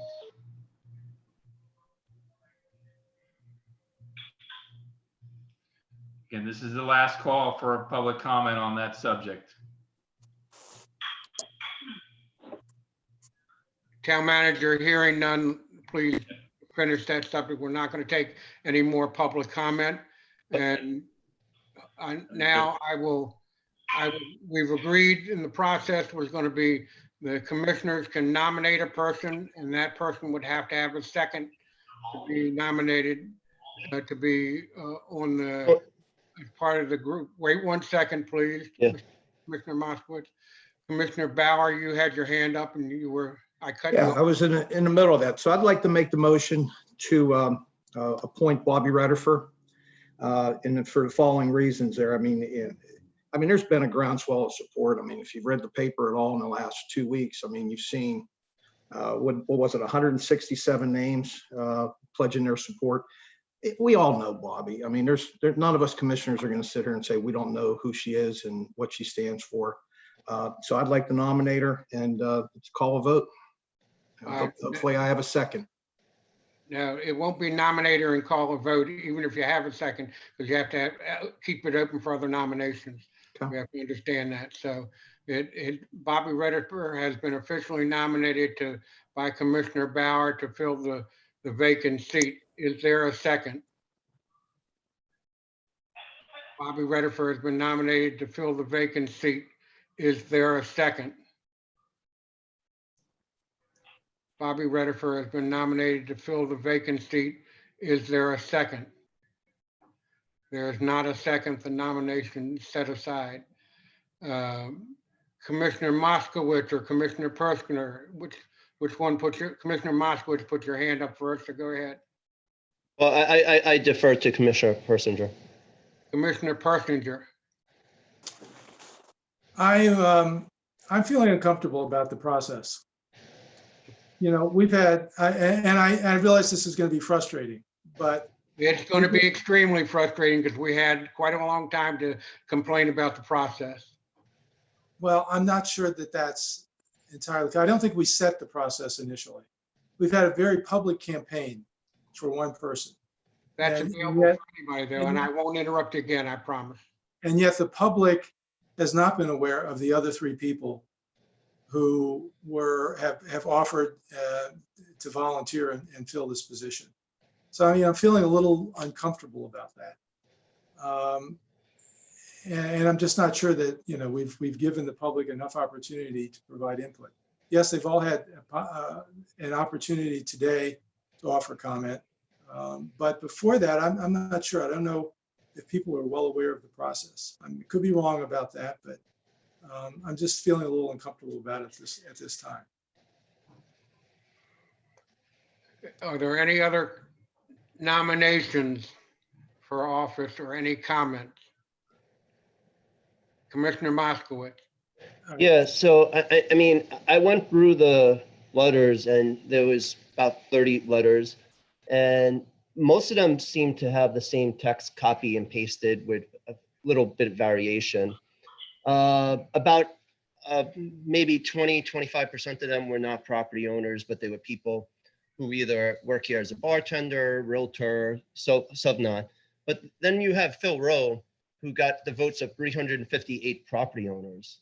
So I mean, you have people who are doing a weather campaign, but voting is something that's secret for a reason. People can be pressured to put their name in an ad, and then you see a lot of money behind ads, maybe $4,000 spent.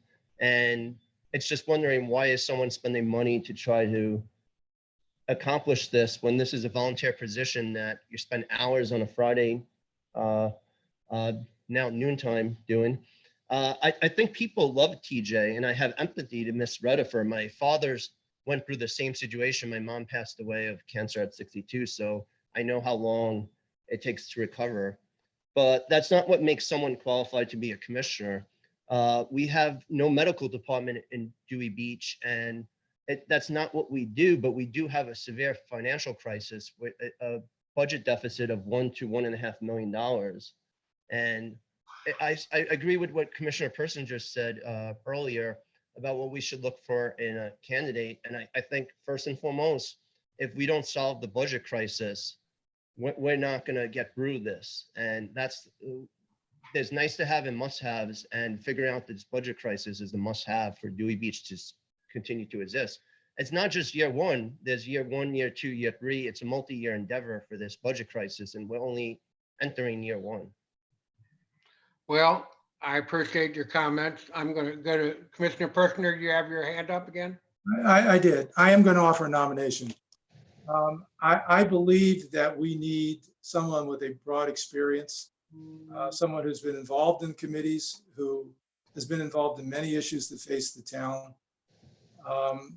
And, I've heard the comparison made to someone fulfilling their spouse's position as a member of Congress. Having worked with the Congress on a number of different issues, it's always the case that it's rarely the case actually that you go in and talk to the member, him or herself. You're always working with a staff person. In the town of Dewey Beach, there is no staff. You staff yourself, and you have to be well informed about all of the issues. You have to have a broad base of knowledge about those issues. And you need to be prepared to dig in to all of those issues so that you really can come out with a result that serves the best interests of the town.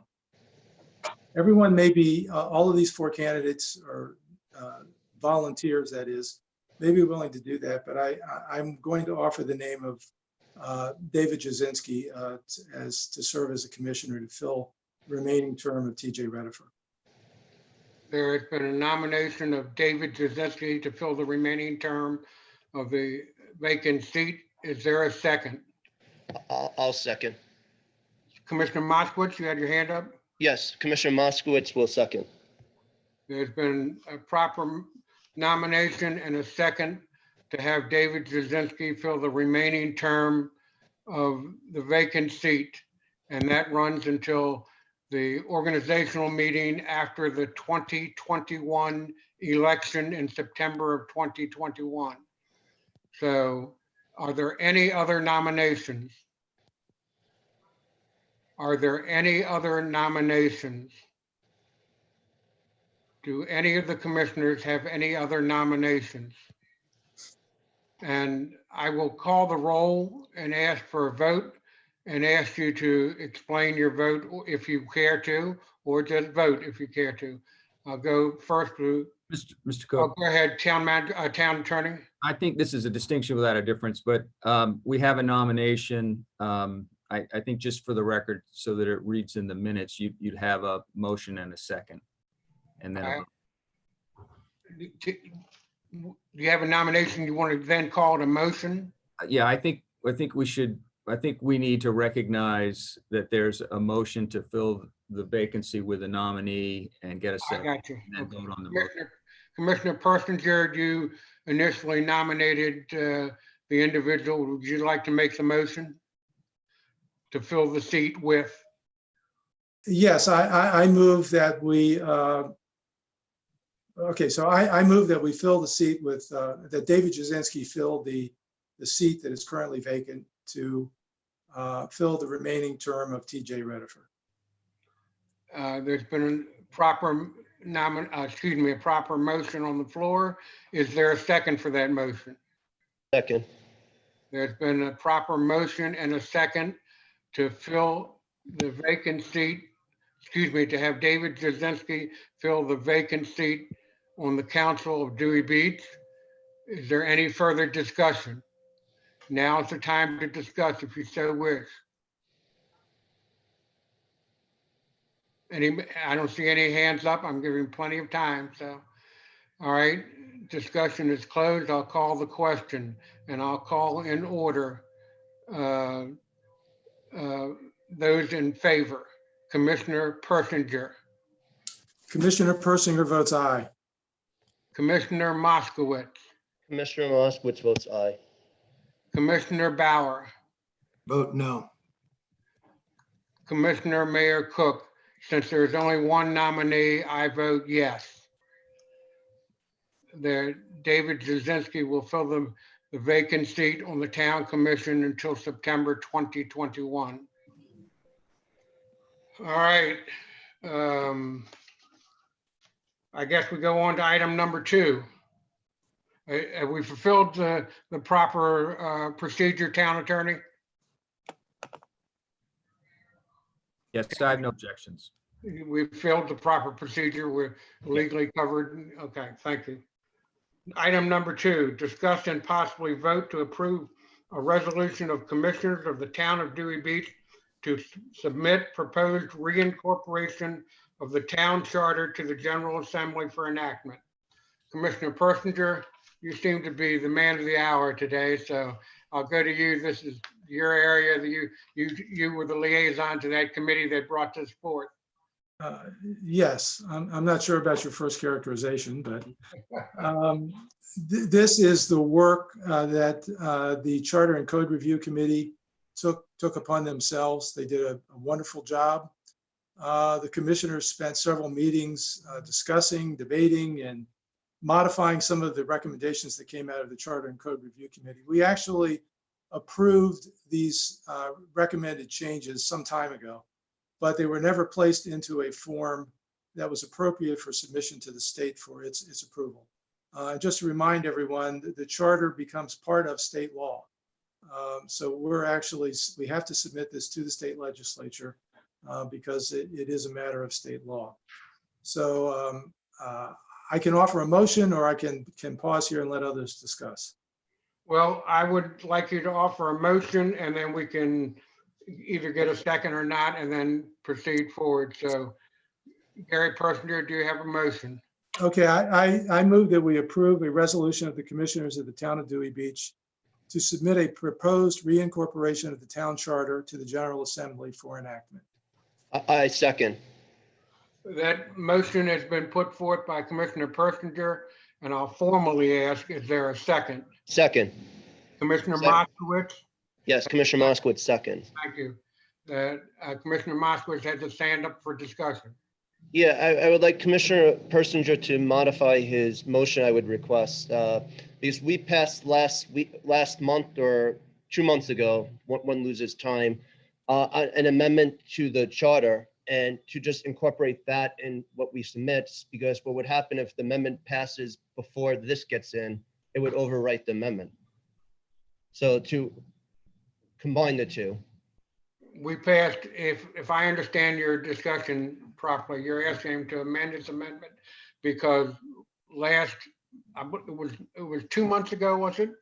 I think 2 months ago. Okay, 2 months ago, that we passed a revision to the charter, and that revision covered what, Mr. Moskowitz? I believe the hotel tax. That's correct, the accommodation or what, the short-term rental tax. And, excuse me, Commissioner, Fred Townsend, you had your hand up first. Yes, thank you. I believe we did pass a resolution associated with that change. So I think that proposal is properly documented for the General Assembly. This idea that we would have a resolution that goes along with this reincorporation of the town charter is just so that any staff member or elected official on the state level looking at this has evidence that the town has agreed to exactly the set of changes that they've been presented with. It's really just checking a box that we would go so far as to enact a resolution. As I understand it, and this is certainly the way it's intended, if the resolution that accompanied the proposed change regarding accommodations tax were to be adopted along with this resolution and this set of charter changes that it calls for, they would be consistent with one another. That's certainly the intent. So I don't see any risk that adopting these in either order will have any effect on our desire to change the accommodations tax language in our charter. Before I ask the motioning commissioner if he's willing to change his motion, Commissioner Moskowitz, does that satisfy your question, or do you still wish to Commissioner Persner to change his motion? Well, my question for the solicitor, and I rely on his advice, is if they, for Fred, my question for him is if they would pass the hotel tax first, and then the assembly, if they would approve the hotel tax first, and then they approve this maybe next year because it's a much lengthier document, does it revert back the hotel tax, or how? Does it matter the order they approve it in? Well, perhaps we need to take a second look at this, but it's my understanding that the language that we adopted that would amend the accommodations tax provision in our charter in the earlier adopted resolution is already incorporated in this, the reincorporation. And I see Commissioner Persinger is shaking his head no.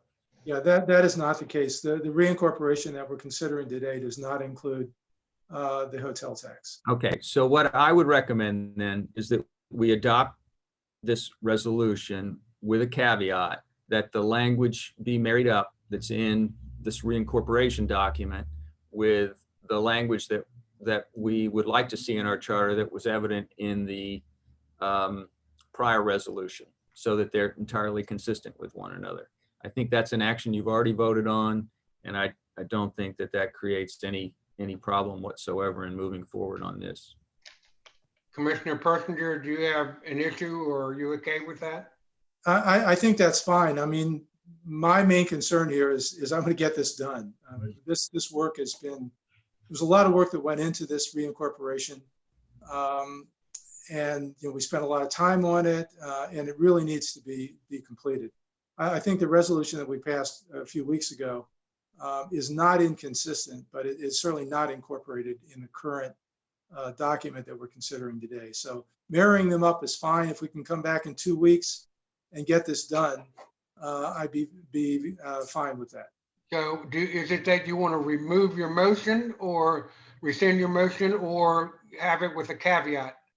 Well, I would propose that I rescind this particular motion and then propose an alternate motion, which in essence would be to take the language from the two resolutions marry the two together and then come back in 2 weeks for a final approval.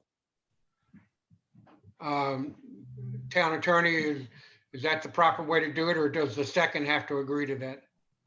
I agree to what Commissioner Persinger is asking. Okay, so that's fine. However, the first resolution is out, and that if someone is advancing that with the help of our elected officials at the General Assembly level, that can go on independently. We just don't want to undo it with anything we ask them to do subsequently. Correct. We can't presume that the reincorporation resolution will be adopted, or in what order it'll be adopted vis-a-vis the other accommodations tax revision to the charter. So it seems to me that they just run a separate course. They're independent of one another. We just want to make sure that the language that's in the charter reincorporation doesn't undo the language that we want to see in the accommodations provision, as Mr. Moskowitz pointed out. So town attorney, then I understand from what you're saying, I understand you to say that we should go ahead with this vote with the caveat.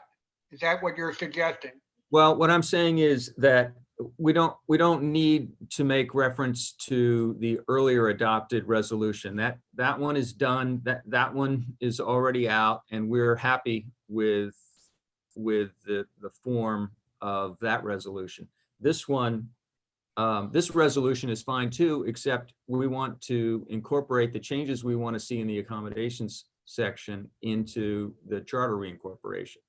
So I don't think we need to combine them, but we need to make sure that they're consistent. Well, you kind of left me in a quandary here. I'll be honest with you. Commissioner Persinger, do you understand what the town attorney is recommending? I think so. What I guess I'm a little uncomfortable with is we could certainly go back to this document and we could take the language that is in the hotel tax resolution and we could marry the language in those two. But there's always, preamble language, a bunch of whereas clauses. Would we just ignore that, the need to provide some background for the changes that are being made, or would we just simply incorporate the language, whatever changes are made to the actual language in the charter? Well, let me ask this question, Commissioner. Let me interrupt and ask the town manager this question. The town attorney seemed to be a bit worried about interrupting any process that's ongoing for the resolution that we already passed, or the changes to the that we already passed a couple months ago. Is there anybody out there that's pushing that in the town, in the legislature right now? The legislature, to my knowledge, has not met at all since That I know, that I fully understand, but what I'm asking is, have we, I know I haven't, I don't know if the former mayor did, TJ, or whether you did, ask anybody to take it up and guide it through, or has it just languished, meaning hasn't gone anywhere except for Dewey Beach? I did not, but I don't know the status of whether Mayor Redifer had conversations with Senator Lopez or Representative Schwarzkopf. I'll have to find that out. Well, I'm going to go back to Commissioner Persinger. I interrupted you. Well, let me withdraw my motion first of all, and then in the period between now and when we next meet, ask the town attorney to go back, compare the language in the two documents, make sure that this reincorporation language is not inconsistent with the language that's in the resolution that we've already put forward, and then come back and have final approval of this in a couple of weeks. So, town attorney Fred Townsend. I understand that, and I think that's a fine result of this conversation. I do strongly recommend, though, that we not abandon the other resolution and that we let them go independently, because one is a charter. I understand. Yeah, one is a charter reincorporation. It's 40 or 50 pages long. There are any number of different provisions which could cause someone concern and hold up the process, whereas we don't want the changes to the accommodations tax to be entirely dependent upon acceptance of every proposed revision to our charter. I think I understand that. I think now the other commissioners understand it also. So, but we can solve that at the next meeting, whether it be 2 or 3 weeks from now, and then move it on from there. Is that all right with you, Commissioner Persinger? Yes, that's fine. All right, then should we move on to item number 3? Discuss budget and staffing revisions based on various scenarios reflecting the impact of COVID-19, including April 2020 financial reports. And Town Manager, I'll ask you to cover the April financial reports. Right, I'm going to start with the April financial report. So this is the first month in. Obviously, if you look at the summary pages, we were anticipating a total income of $185,823. We actually received $290,891. Our expenses were projected at $215,947, and our actual expenses were $258,750. What were the So expected expenses? The expected expenses were $215,947. So the good news is we had a positive month of $32,141 when we were expecting a negative month. However, a large amount of revenue was received. There was a $100,000 payment that was received from Dewey Beach Enterprises in accordance with the MAR. I think it was MAR 3 that payment was required in. It was supposed to be received on or before April 1st. It actually came in around the 20th or so of April. So we did receive that $100,000. And then we had applied for a grant through Sussex County for a police department grant. That money came in after April 1st in the amount of $30,000. So those two payments really were what made a bulk of the revenue that was received in the month of April. On the expenditure side, we had some expenditures that were budgeted that are not, they're not easily afforded in the actual monthly spending. So we had the contract for the T2 contract that the commissioners approved. That expense hit the budget in the month of April. So it kind of distorted that IT expense. We did have some additional grant money that was expended by the police department. We had some expenditures under legal fees for Dewey Beach Enterprises that are currently charged to the budget, but will be, once DBE replenishes the review fund, will actually be charged to the Dewey Beach Enterprise Review Fund, and the general fund will get credited that funds back. We had some expenses related to the stormwater mapping project that will actually get charged to the infrastructure account. So there's a little bit of a distortion in the expenses that are showing up in the monthly expense.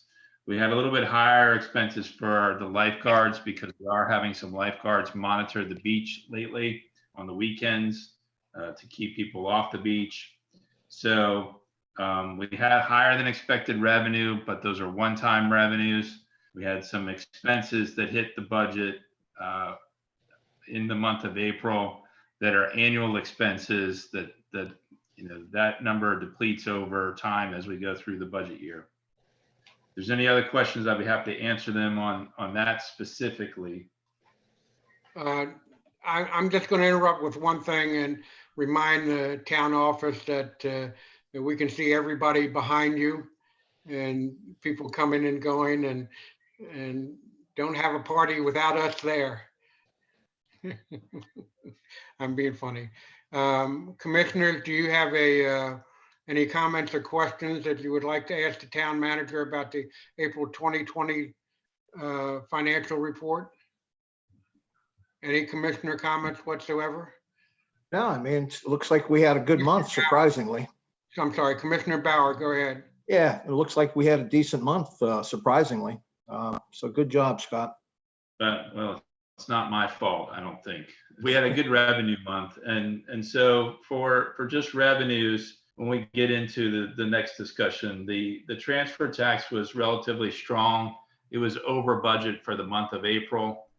So far in the month of May, we've had strong building permits because there's been several building permits that were issued. So as we get into the discussion about the COVID-19 impact scenarios, the good news is in the month of April, we seem to have reasonably strong revenues, even without those 2 one-time payments under difficult circumstances. So I'm still optimistic about how the revenues are going to come in. There was a release just a few minutes ago from the governor's office that is saying, I got to get to it.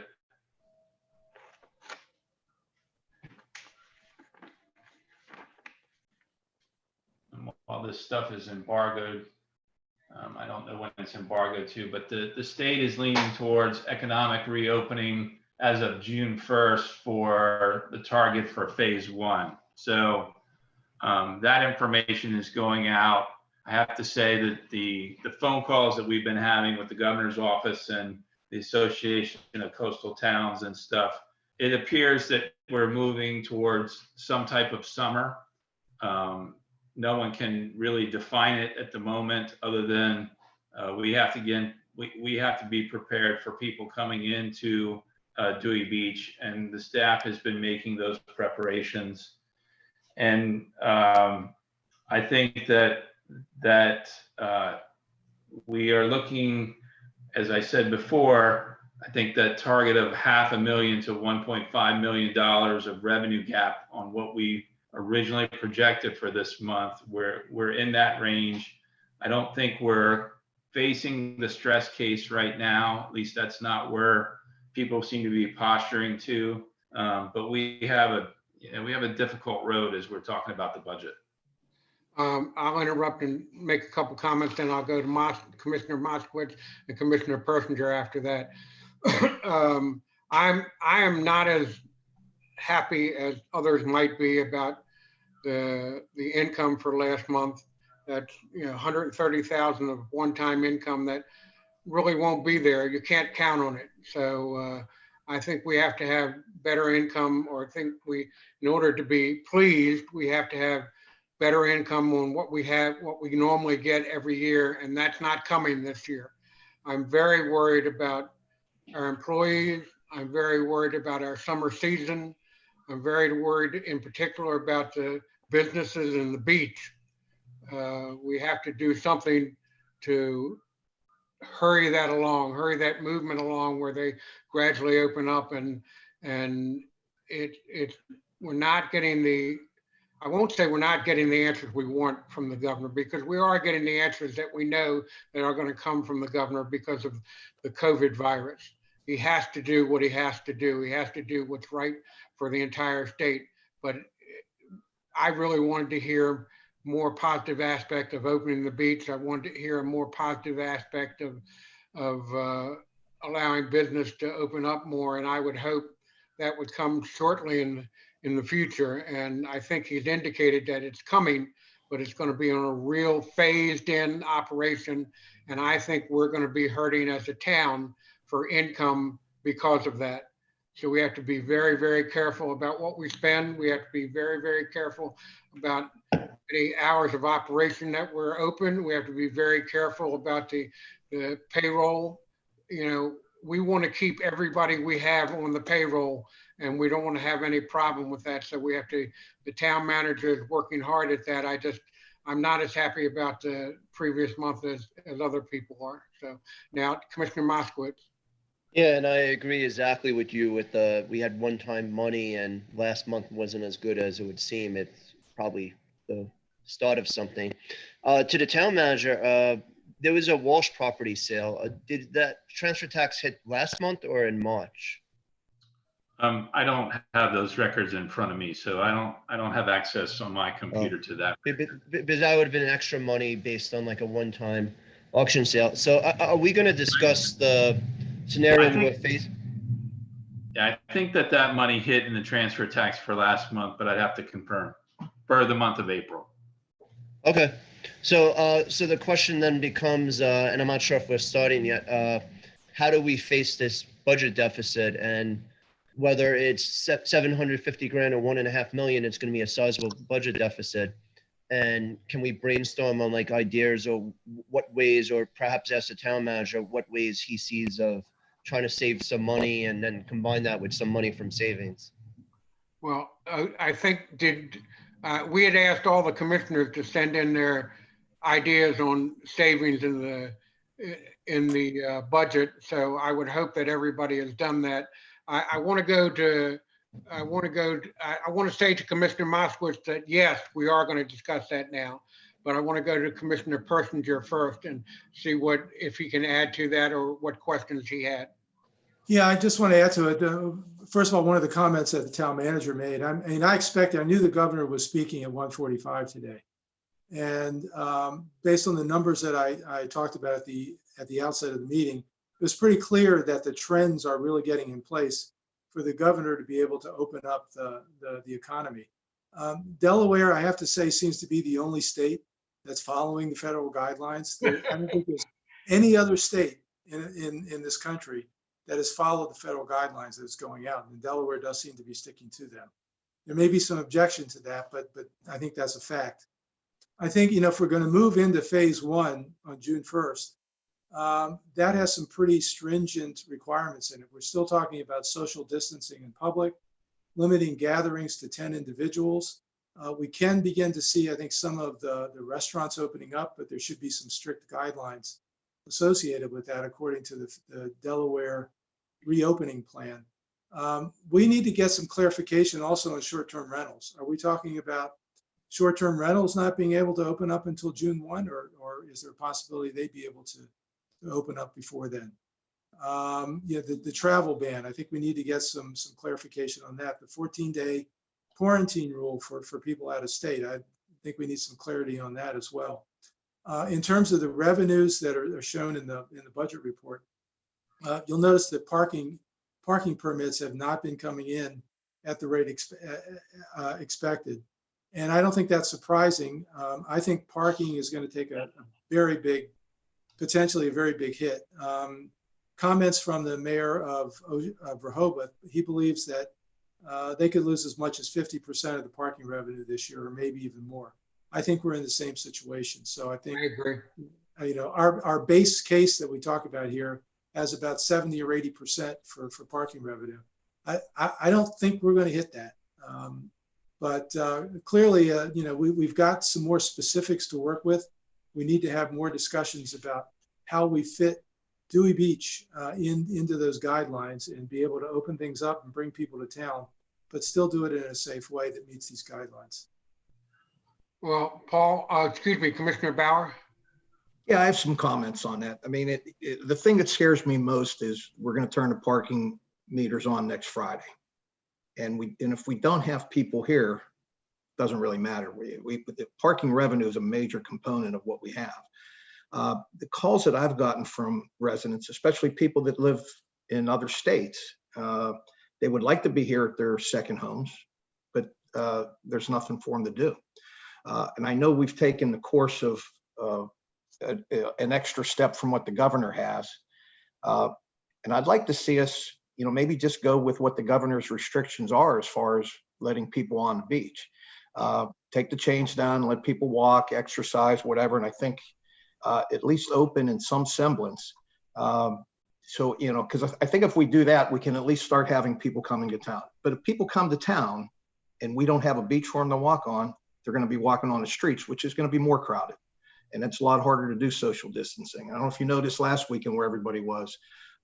They were on side streets and they were in the bay, and there was a lot of, there's a lot of other places, but people are going to go somewhere that's open. So, I think our widest area is the beach. And if anybody's with me on this, I'd like to, we're not breaking anything that the governor's saying. We're just going with what the governor said, not an extra level of restriction. Well, that's also been put on the agenda originally as item number 9, but Right. I want, and I agree with you on that. I've been a holdout on that for quite a long while and have kept it, pushed to keep it the way it is, but I agree with that. But we're discussing item number 3, budget and staffing revisions based on various scenarios reflecting the impact of COVID. I just remind you that the impact of COVID, the governor's orders haven't changed. If somebody comes here legally from out of state, legally they're supposed to quarantine themselves. I got to go to Commissioner Moskowitz after me. Legally, they're supposed to quarantine themselves for 14 days. Now how people check on that, I have no idea, but legally, I can give you that answer. Well, wait one second. And, there's a lot of orders besides the beach that need to be adjusted too. And we have to remind our fellow citizens here in Dewey Beach that it wasn't the town of Dewey Beach or Rehoboth or Bethany that closed their beaches. It was the town of Dewey Beach that closed additional areas of walking and exercising, walking the dog and exercising. If we change that, which it looks like we're heading in that direction, if we change that, it'll still be a fact that the beach is closed for everything else. And we have to enforce it in some way like we're doing now, I assume. And people still would have to quarantine. There's still a lot of restrictions. So not just the beach, we have to figure out a way to get our businesses back in operation. And that means all the rest of the stuff going on in Dewey Beach with the restrictions. Commissioner Moskowitz. Yeah, no, I'm excited for item 9 now, but I will defer to the town manager who has his hand up if he'd like to speak, and then I would like to speak after him. Town manager. Yes, so just so everybody is kind of aware of what may happen. I've been advocating for opening the beaches on a number of forums related to ACT and the governor's stuff for a while. But when I say open the beach, if item 9 or whatever number that is successful, what Dewey Beach would be doing is taking down the chains, and people cannot sit on the beach. They can't take their lawn chairs or their beach chairs out there and sit down. They must be quote unquote actively exercising and or walking on the beach. So that is not opening our beach to normal beach activity. And so I think it's clear, everybody needs to understand, if there's a favorable vote at the end of this meeting, what we're voting to do is to take the chains down, allow people to walk out on the beach and exercise, which I think is necessary because I really have to turn on the parking meters and indicate to people that there is a cost to park after May 15th. And those seasonal permits will start to come in, especially when the indicators are moving towards there will be some type of summer here at the beach. People will start buying their seasonal passes. It may not, it's not likely to be the same summer that we have had in the past, but people will still be coming to the beach. And I think Dewey Beach will be high on the list of places because we have some parking. We don't have a lot of amenities, but people will be able to go out and potentially enjoy the beach in some fashion. I have to go back to Commissioner Moskowitz first because he had alluded to the town manager and I cut him off and went to the town manager. And then after Commissioner Moskowitz, Commissioner Bauer. So yeah, I just want to get the topic back on track because it's about the budget and what we're going to face. And I believe Commissioner Persinger had mentioned, or Commissioner Bauer, phase 1. And if phase 1 starts June 1st, or it might have been the town manager, it means the gatherings are limited to 10 individuals and bars remain closed, which would be bottle and cork, I'm assuming. And then from what the governor had said previously, each phase could be 2 weeks and there has to be decline. So phase 2 is limit gatherings to 50 individuals and the bar can be open with reduced standing occupancy. So I'm assuming all the rest. Again, I remind people, those are the governor's restrictions. Yeah, these are the governor's restriction.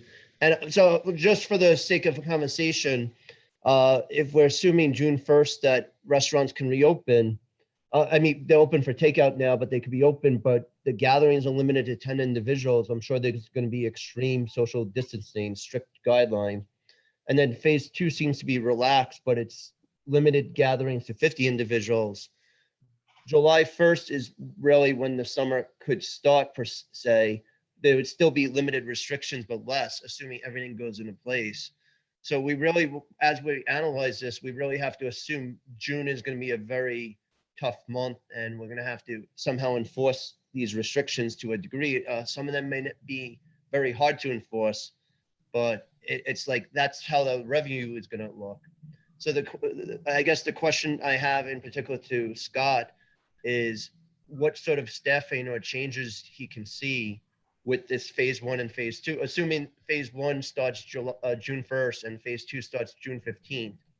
Like what sort of staffing does he see in the next, I guess, 2 months from now to July 1st?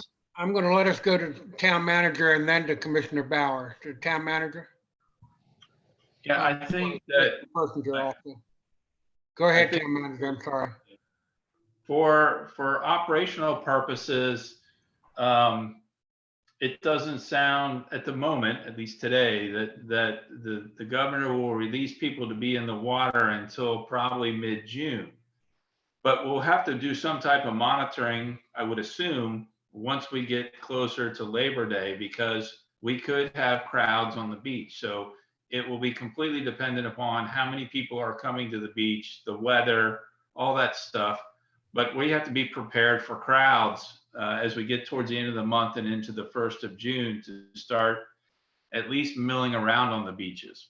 So the lifeguard captain is prepared for that. We have made offers of employment to people. We are not guaranteeing full-time work. We're not guaranteeing hours. The chief has done the same with seasonal police. We're starting to train those people up. We'll train up the lifeguards as time goes on so we can be prepared for that. But both of those staffing amounts and intensities will really be driven by the number of people and the governor's restrictions.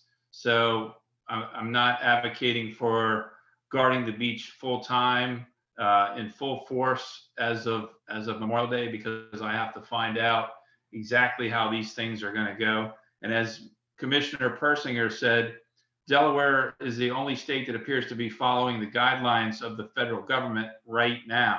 And as we've seen in some releases from the state, they can change things without telling us. And so I'm cautious that we are at least starting to focus on when we may be open and what are the conditions. But those things are subject to change. And I think they're subject to being delayed, but they may also be subject to being accelerated depending on what the medical data that's coming back from the state. They're monitoring this stuff very closely. At the moment, Sussex County, I think, is driving the state of Delaware. So if Sussex County gets their medical data under control and starts trending in a favorable direction, those decisions may move more quickly than we think. And the same as if they go in the opposite direction. If they get worse, these dates may get delayed, because the governor was very clear. He's looking at the data and they're looking at it very closely. They're doing a lot of averaging. They're doing 5-day averaging to really get a better idea of the data coming out. But it does seem that we're trending towards a summer. And like I said, I think it's going to be a very modified summer. We don't have, at the moment, I haven't seen any data come out on the travel ban or the short-term rental ban at the moment. But that's going to drive it when they make decisions on that stuff, or if they relax any of that stuff, that's going to add to the number of people that are coming over. There were pictures yesterday of the Bay Bridge coming eastbound. It was backed up. So there are a lot of cars migrating from the other side of Chesapeake Bay to the eastern shore, and that has an impact on us. And just one Now- quick point for the town manager. Mr. Moskowitz, I'm sorry, when you're gonna, I've said I was gonna go to Okay. Commissioner Bauer, then Commissioner Persinger. I'll come back to you, I promise. Commissioner Bauer. Okay, Dale, you'd asked a question earlier of what do we do when people come into quarantine?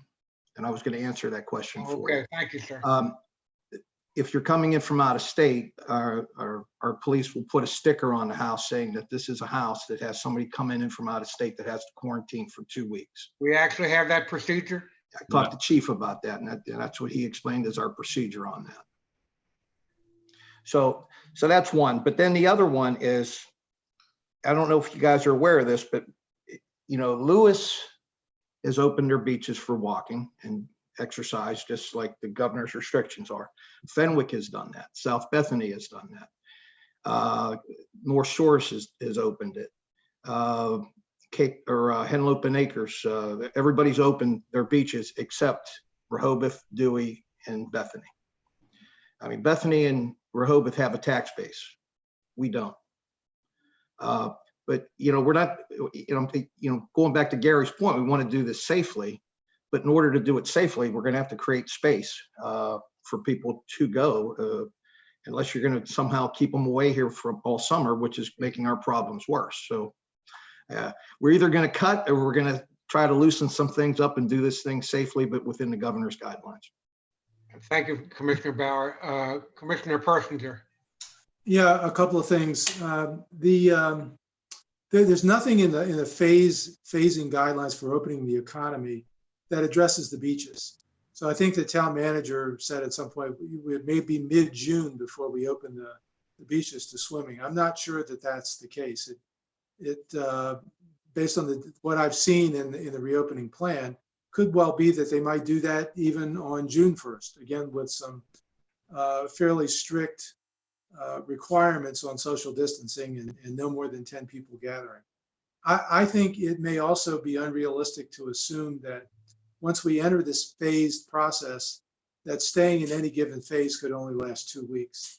If you think about there's a 14-day quarantine period. When you're exposed, when do symptoms show up? So if you begin to put a policy into place, I'm not sure that 14 days is going to be enough for them then to make a decision to go into phase 2. It just may not be realistic. I think when the Virginia governor made his announcement, he talked about 2 to 3 weeks or maybe even 2 to 4 weeks in a phase. So I just think we need to be cognizant of that. We know people are going to start coming to town. If for no other reason, then they're going to be frustrated and they want to get away. They may want to deal with the quarantine requirements. But I think we clearly need to be prepared. And, perhaps it's time to begin opening up a little bit to allow walking on the beach, consistent with the governor's orders, and maybe use the same justification that Ocean City used in opening up in the change that it's making for this weekend. And that is, that it may help you get prepared. You can understand better what you can enforce and how you can enforce it. And it may help you get better prepared as we go into this phased process. Excuse me for better position. Go ahead. I'm sorry. No, go ahead. Go ahead. All right. I promised to go back to Commissioner Moskowitz and Commissioner Bauer. I promised to do that. I just want to make a couple comments here also. We're getting a little hung up on the beach, but that's very valid item to discuss how we're going to handle the beach. But we're talking about how we're going to open the beach right now. And that also affects our budget, but let's try to keep it geared towards budget items and at least give me the benefit of the doubt and say it's going to affect our budget or something along that line. I think, having been on a couple of phone calls with the governor, I think it's wide open what could happen. I think we better be prepared financially to cut back into probably halfway into the summer on beaches and restaurants and short-term rentals. I mean, it's going to be, I think our finances are going to be, it's not going to be a disaster, but it's going to be acute. And I would like to, again, for us to, I hope you all have given your thoughts to the town manager on how you felt. I mean, I sent him an email about how we should cut back on all the various departments. And I'd like to get, at this time, while it's still my time, I'd like to get the town manager to give us some thoughts on how he's addressed it with the heads of departments and some general ideas of how they thought about cutting back. Dale, this is just a quick update that I just saw. So June 1 is what the governor just said is his plan for phase 1. For his phase 1. Right. So we know what his phase 1 is, and what he just announced in the last 12 minutes is that phase 1 is targeted for June 1st. Okay. Town manager, if you could just give us a general update on your conversations with the department heads and how we've cut back already and how we plan to cut back further. So we had proposed some, and these are just general issues. Right now, there's no overtime unless it's an emergency. That applies to all the departments. I have not authorized the summer hiring of anybody in maintenance for grass mowing. I've not proceeded to authorize any hiring yet in code enforcement because I'm trying to hold back and find out where we're going to be with that issue. But there will likely be a minimal amount of staff related to code enforcement as we get closer to the Memorial Day holiday timeframe. The police department is training seasonals. We have not, as I said, guaranteed any amount of time. We're going to try and match the amount of people in town with the amount of manpower that we may put on the street. Certainly, if things are not open late at night, we're not going to have people walking around doing nothing. The beach is probably the one that is the most difficult for us because we're either going to spend money monitoring the beach or we're going to spend money guarding the beach. And so the level of money that we're going to spend, I think is going to be dependent upon how many people show up. Again, what I would like to see is potentially the removal of the exercise and walking restriction so that we can get locals to get out there, adhere to the social distancing requirements, kind of set the example for people that may be coming and visiting. And my hope is that our community will kind of self-monitor themselves so that we don't have to post a lifeguard or 2 lifeguards every X number of feet on the beach, because I really am hoping that we don't have to expend funds to do things like that. The lifeguard captain has said that if the restrictions are lifted and people can go into the water, that they're prepared with policies and procedures.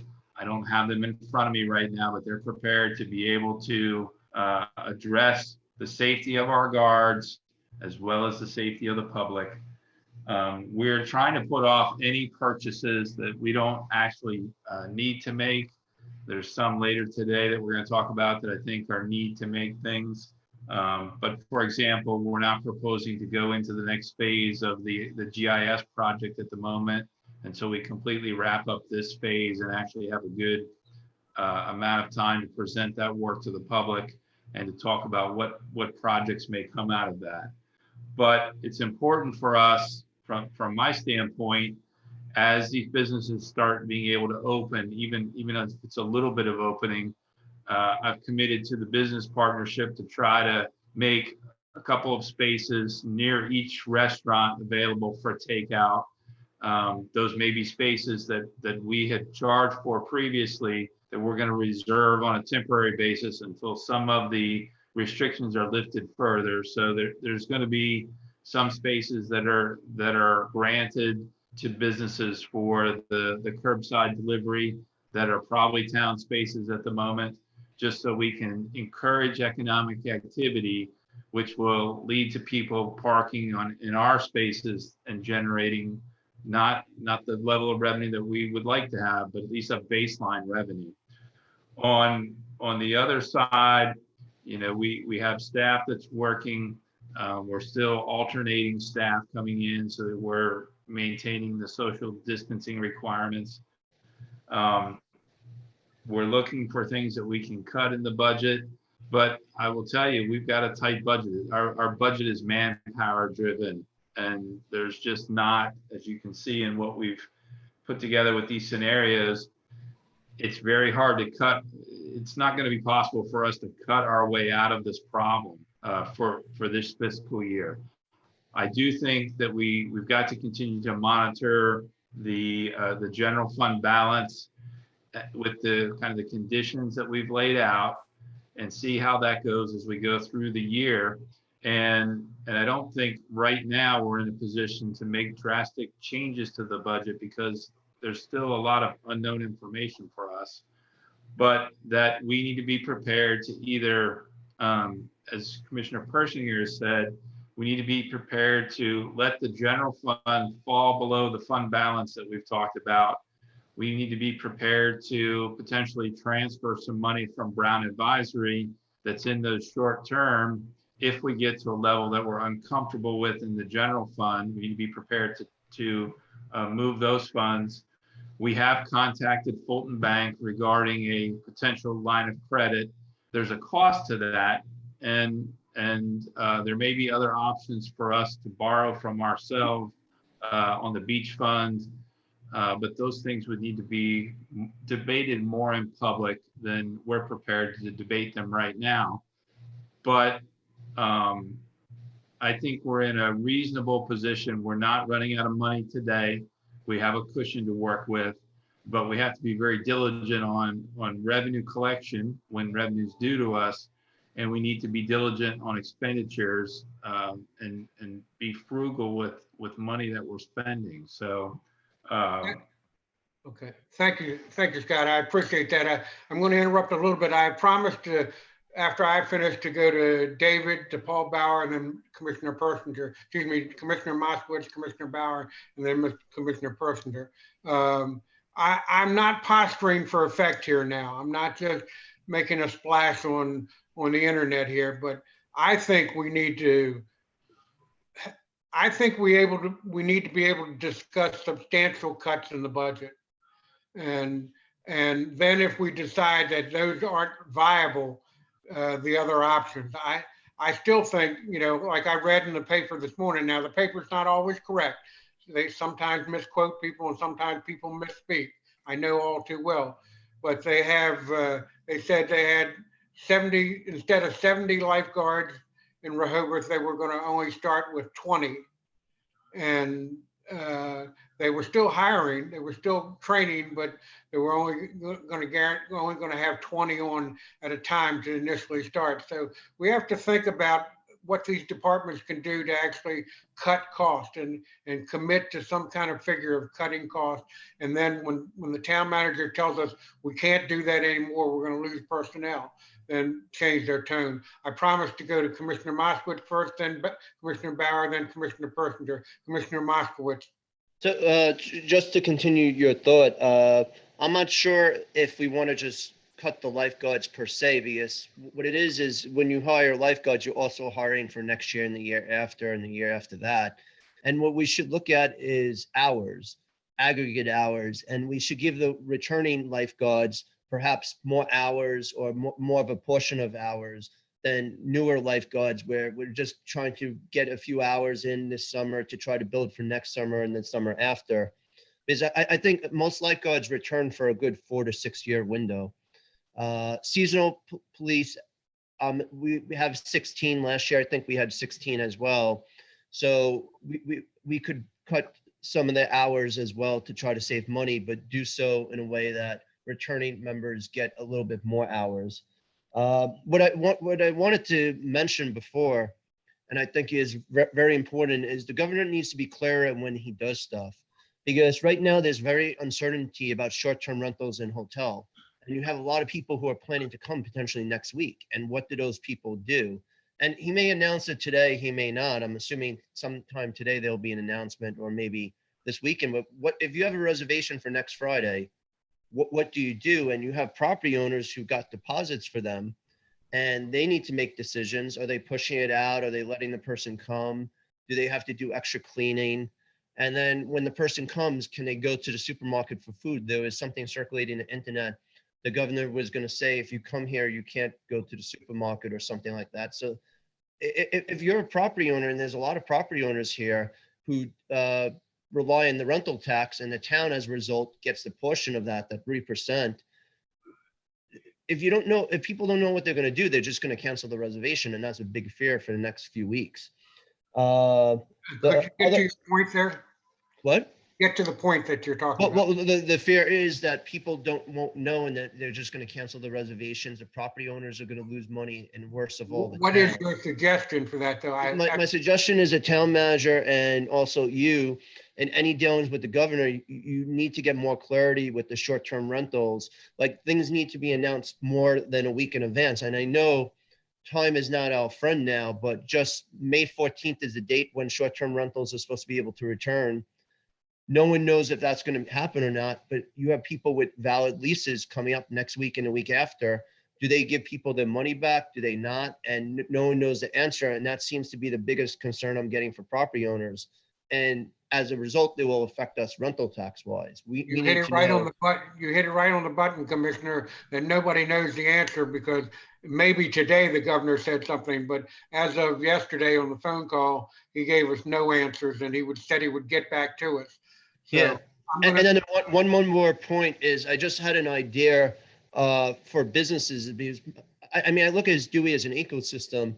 You have the town government, but you also have businesses, and people come for the beach, they come from the bay, but they also come for a good experience overall. And it's very important the restaurants stay as a going concern. And I worry that some may not. And one thing is, with social distancing, perhaps there could be a temporary expansion of some restaurants that are eligible to allow for more table seating. I mean, I know this would have to be approved by the town and by the state, and the state may or may not do it, but it's an idea. You take a restaurant like Starboard, and if they could expand into the parking lot and put more tables spread out, it would be a way for them to basically have social distancing, but still be open. Thank you, And- Commissioners. Thank you very much. As you know, that discussion has been happening around town already between various commissioners and various businesses, et cetera, and amongst one or two of the commissioners. So I agree with you. I think that's going to happen, but I think that something along that line is going to happen, because but as you know also, that's a state function, not a town function. We have to only after the state does something or indicates they want to do something, does the town then get involved with that. Commissioner Bauer. All right, so, if you're caught up to date with what phase one is, David, are you aware of what phase one is? I mean, it's very clear where Yes. short-term rentals fall in, right?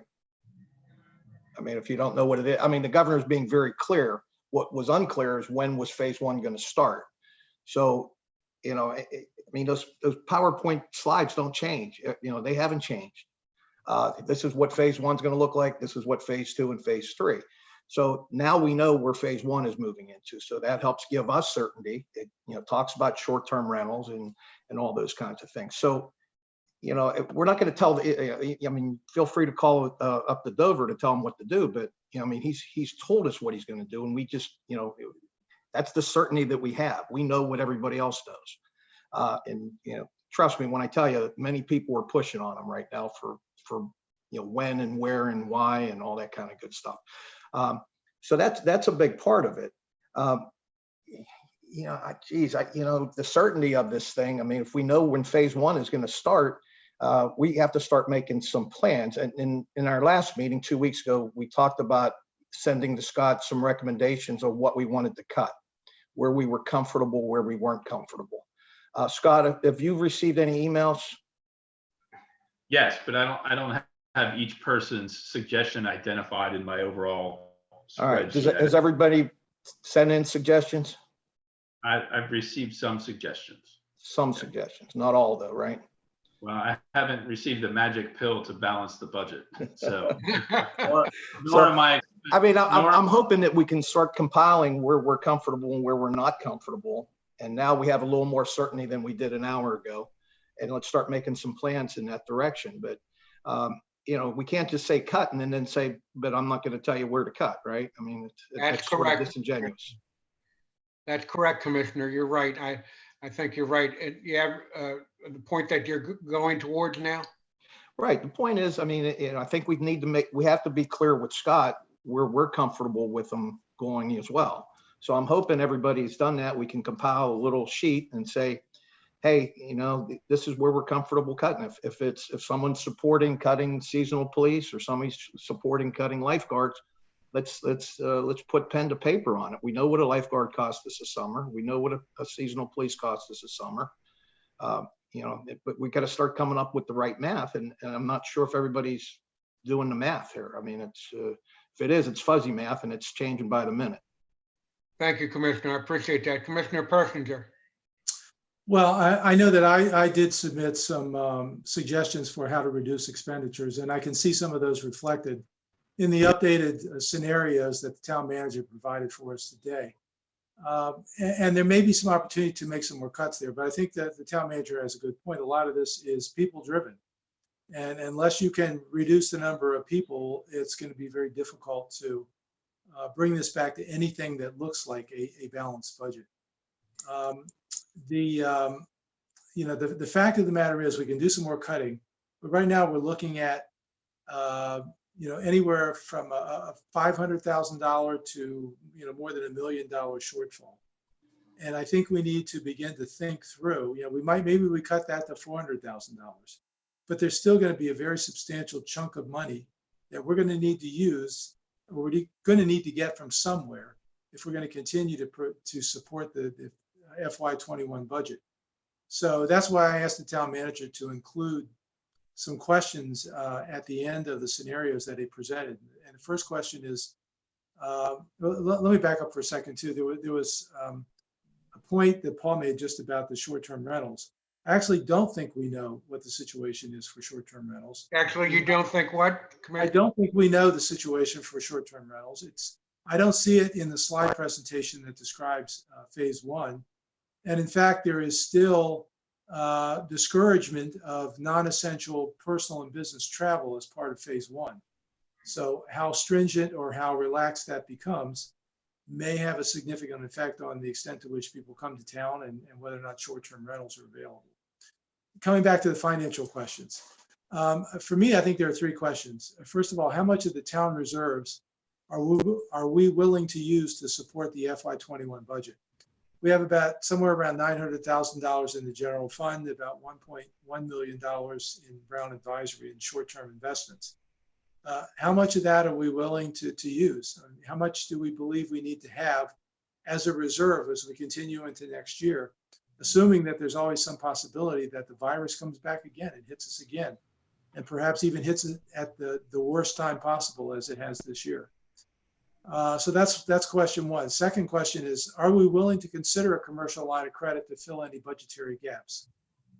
As Scott said, we did get a outline of a possible line of credit. And it looked to me like the interest rate, at least based on current rates, would be somewhere around 1.4, 1.5%. Is that something that we're willing to consider? And if we're not willing to consider a line of credit, are we willing to borrow from the beach replenishment fund and pay ourselves back at an appropriate interest rate that would reflect the anticipated income that would be generated if the borrowed money remained in the beach replenishment fund? So, we know we're going to have a gap. We have to cover it somehow. We have to make some decisions about how we're going to do that. I agree with you, Commissioner. So that we understand, hold on, Commissioner Moskowitz, so that we understand, I put in a number of suggested scenarios and cuts for lifeguards, police, code enforcement people, including some things that I didn't like at all, but I thought we ought to address it. I did not put in a specific number that we ought to cut, meaning a specific amount of money. I would hope that other people have done somewhat the same. I'm willing to take the brunt and say, yeah, I suggested we close part of the beach down on a rotating basis. Yes, I suggested not having 2 guards in 1 chair at any time except for overlap when they replace each other in the chair. Yes, I've suggested that we cut back on code enforcement and possibly even merge it in with the police department and the people that I lost the term there, the people that watch the police department at night. They Scott, help me out with this term here. The seasonals? No, excuse me? The dispatchers? What do you, I don't know what Anyway, you're that's talking right. Never mind. It doesn't matter. But yes, in other words, I was willing to put my name to those suggestions that we need to at least address. I did say that I would not, in my own personal form, address cutting full-time staff. I would not address cutting full-time staff salaries right now. I don't think we're to that point. But I would hope the other commissioners, and I think they have, I would hope the other commissioners have gone far enough to put their names to suggestions. Commissioner Moskowitz, you had your hand up? Yeah, just to answer Commissioner Persinger, I think going after the beach fund's money would be a last resort, because the thing is, we're invested in it, and if we end up selling it, we could be selling it at a loss or an opportune time, and it would mess up that portfolio. I would think the better idea, to your point, is probably either borrow from Fulton using a line of credit or somewhere, and we could always use the beach fund's assets to get us a better rate. So it's a secured line of credit, and we're getting, like you said, like maybe a 1.5% rate. But if we just take the cash out from the beach fund, I just worry we could be doing it at an inopportune time, and it would mess up the dynamics of that fund, which has returned about 9% as of 2-3 months ago. And even with the market down, we've been relatively, it's a very conservative fund, so it's much more conservative than the market as a whole. So I would rather use the line of credit. To answer your other question, how much of the town reserves are we willing to use for the budget? I think that's a very important question, and I wanted to see what other commissioners thought. I was thinking I think the total savings for a rainy day or something is about like 1.6, maybe 1.5 if I'm not wrong, counting the Brown money. So maybe 400 grand would be a number we should think about. But I wanted to see if anyone else agrees with that number to start. Well, I'm not going to agree with that number right at this time, because I would like to get from the town manager personally, and if you all don't want it, that's up to you, but I would like to get from the town manager all the suggested cuts in expenses and ideas to save money that everybody has sent in. And then also any ideas, because I have not sent in any ideas on where to draw from, and Commissioner Moskowitz, Commissioner Persinger, and Commissioner Bauer have all said the same thing. We need to make some decisions for Scott there. I agree. Commissioner Bauer? Yeah. So the rainy day money that we have, and then the public safety we need to deliver. So I think we each have to weigh what's the scale of this. I mean, would you sacrifice money for public safety, or would you rather cut public safety and keep money in the bank? I don't think it's an either or item. I know it's going to have to be a little bit of both. So I think we have to cut this with a very, very fine knife that it's going to allow us to still provide public safety, because frankly, that's our responsibility to our community. I mean, we have to provide public safety. That's not an option. And if we're going to cut public safety by any percentage, are you willing to put that, you're willing to put that on your conscience if something goes wrong? I would remind you, Commissioner, there's a difference between cutting funds for employees and personnel, et cetera, summer personnel, and cutting safety. There's a big difference there. Right. I mean, for every officer we cut and every lifeguard we cut, there's, that's less of them, right? We can put a swim at your own risk up signs, but I don't think that's providing public safety. So I think we're going to have to come up with some really good suggestions for Scott, and we're going to convene again in 2 weeks. Then we better have some concrete plans, or else we're just going to sit here and spin our wheels some more. I agree with you, Commissioner. Commissioner Persinger. Yeah, I mean, I agree. We're not going to cut public safety. I mean, I think we need to look at the resources we have and provide the best level of public safety that we can. I think the question is, are there still not some alternative methods or staffing patterns that could be employed both by the police department and the beach patrol that would still satisfy all the public safety requirements and would meet certain guidelines perhaps that the beach patrol likes to adhere by, that we have not gotten to? We've not really resorted to that yet. We've not estimated the impact of going back to those kinds of guidelines and those alternative staffing patterns. I don't know what they are. I've never had to staff a beach patrol. I've never had to staff a police department. So, I have to look to others to tell me whether or not any of that is possible. I had thought we had 16 seasonal officers last year. We apparently have 16 this year. I've asked several times why we couldn't cut that to 14 or to 12. There may be some good reasons for it, but there are the kinds of things that we need to be aware of. And just one final point regarding, I keep hearing the term rainy day fund. We made some reallocations at our last meeting. So that what we have is we have the general fund and we have the Brown advisory account. Those are the funds that we have to go back to.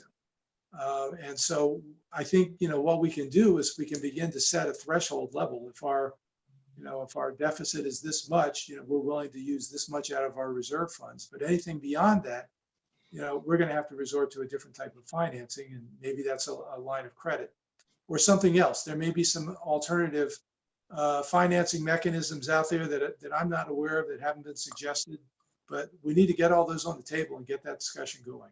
Well, Commissioner, that's a very good point. And that takes having everybody, like I said earlier, putting into the town manager their actual suggestion, not just, hey, cut the money, or Scott, give us some ideas to cut more, or Commissioner Bauer, saying, well, we have to save everything we can, or me saying, just cut one spot. That means a well-rounded, and I haven't done my job either. I've given where I suggested where we could cut personnel and cut layout of personnel and save money, but I haven't suggested about what Commissioner Moskowitz and Commissioner Persinger suggested earlier, especially Commissioner Persinger, about where we can pull from in case we get to the point where we can't cut anymore, which will come very quickly. Anybody have any other thoughts? Commissioner Moskowitz. Yeah, would we be able to look at for the next meeting, the town manager providing hourly, like aggregate hour sort of count? So like, for instance, like an estimate for May and June.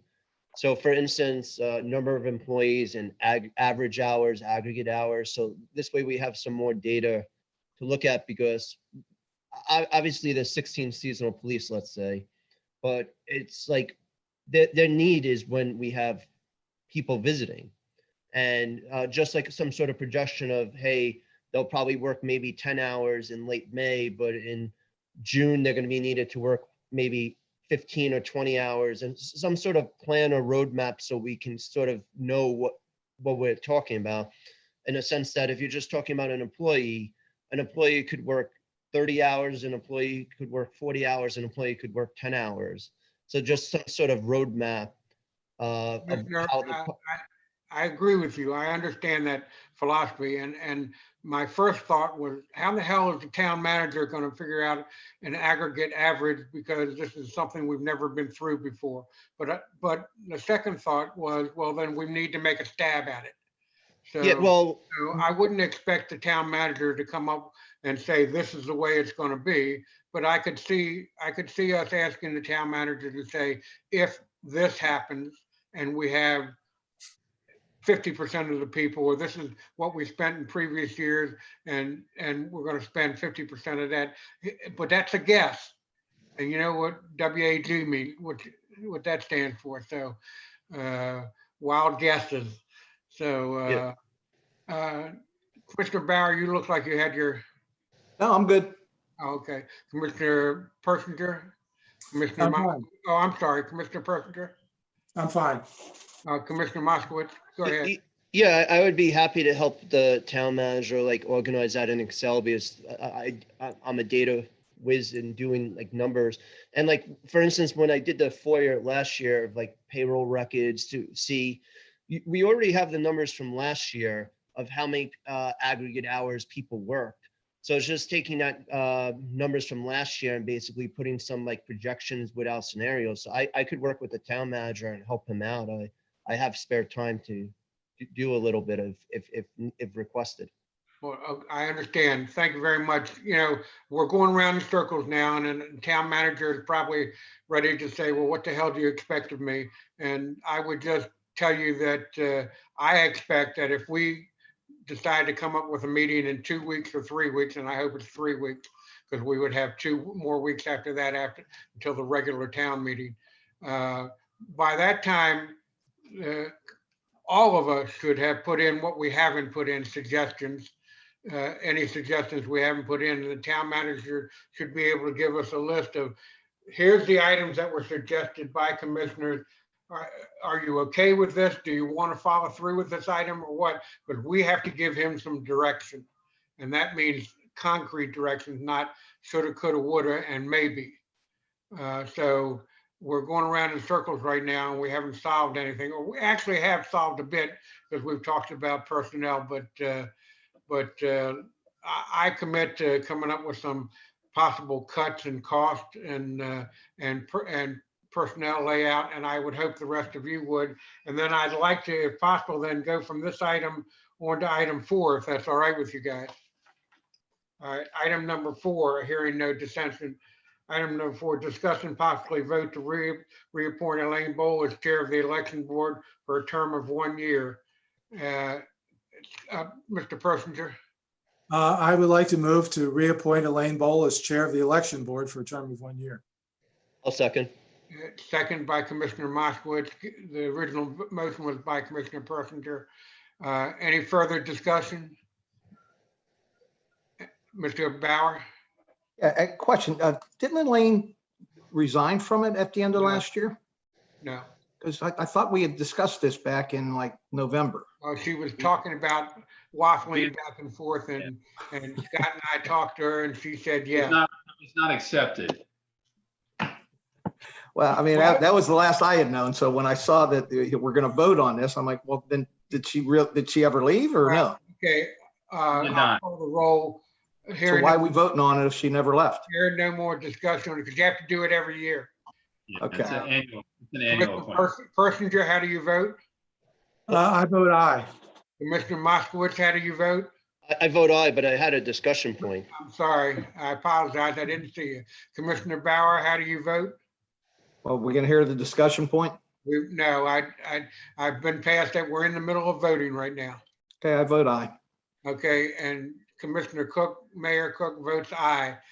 I just would remind everybody that we also got a name after the agenda was put out that we have to reinstitute or reappoint Marty Tarr to that committee also, but we can't do that today, so we'll have to do it at the next meeting. All right, item number 5, discuss and possibly vote on interim rules for Bayside Beach and Boardwalk adjacent to the Hyatt. Town manager, I would ask you, do we have to do this right now, or can we do this? Can we, in the meantime, send you all the rules that we want and you merge them together and come up with and make a final decision at the next meeting if it's in 2 or 3 weeks? I think we have time. Just understand that if we don't vote on rules, then there are no rules that are posted and it becomes ambiguous. Gotcha. When we do vote on rules, we're going to need some time, and the Hyatt's going to need some time to get signs made and actually post them. But I think we have a little bit of time. This is the draft, like I said, that's been discussed between town administration and some back and forth with Dewey Beach Enterprises. And it is not, it's only been out for public review for a short period of time when we posted on the agenda. So I think, again, these are what are being proposed for the interim rules. I think that there needs to be at some point an actual public hearing, which we can't hold right now reasonably. So I'll leave it to the commissioners for some guidance. Right. Thank you, Scott. Commissioner Moskowitz? Yeah, when we do the rules, I will send a few suggestions to the town manager, but like One thing that strikes me is having dogs on the beach and allowing them all day. Well, Because, but- Commissioner, I'm going to be very blunt for you. I'm really pushing to get a motion to postpone this discussion until next meeting. Is Well, that all right with you? If we- Yeah, but I just wanted to say two things and then I will motion for that. Okay, So- please be quick. Yes, I will, because to me, the issue is you have dogs going to the bathroom, but they're going to the bathroom at night, not during the day. And the second thing is the alcohol, it says should not be permitted on the bay. I don't agree with that because on the regular beach, it's permitted in the off season from September 15th to May 15th. So the best thing to do would be to have the same rules consistent with the regular beach. Commissioner, And I would suggest again, Commissioner, that discussion, once the rules are merged in, all the different ones that we suggest are merged in. so I should email just the town manager after the meeting Yes, with my sir. suggestion. Yes, sir. Okay, so then I motion to table this till the next town meeting. Thank you very much. Item number 7, Well, I'm sorry, item number 6. Don't we have to vote on that? What? Yeah, I second it, Dale. I'm sorry, you're absolutely right. I'm assuming something and we know we should never do that. Seconded, motion by Commissioner Moskowitz, second by Commissioner Bauer to postpone until the next meeting. And in discussion, the town manager has his hand up. My only comment is these proposed interim guidelines are posted on the town website, and any public feedback can be sent to me or any of the commissioners. And I would encourage the public feedback so that we can address anything prior to us going to actual formal public hearing. Thank you. Then we'll go on. Commissioner Persinger. Yeah, in regard to getting public feedback, this is posted, I presume, on the website. I know that the website is migrating to a new version as I stumbled over last night. Found out the hard way, right? Yeah, the hard way, exactly. One of the frustrations that I've had with our website is when we have an important news item, it doesn't get the attention that it needs. We need to find something, and maybe it's a change on the new website, but we need to highlight it in a way that brings it to people's attention. The scrolling banner works to some extent, but unless you sit there and you wait for the banner to come back, you may well miss it. So I would just urge that we do that and make more of an effort to bring public awareness to some of these important items. Thank you. There's been a motion and a second to put this off to the next meeting. I'm going to call the roll on voting. Commissioner Persinger, I vote aye. Commissioner Moskowitz, I vote aye. Commissioner Bauer, Aye. and Mayor Cook votes aye also, so it's unanimous. Next item, discuss and possibly vote to purchase new tasers for the police department in the amount of $24,897, open parentheses, with installments over 5 years, close parentheses, using Lesso auction funds. Is there a motion that we can motion and second in order to discuss this?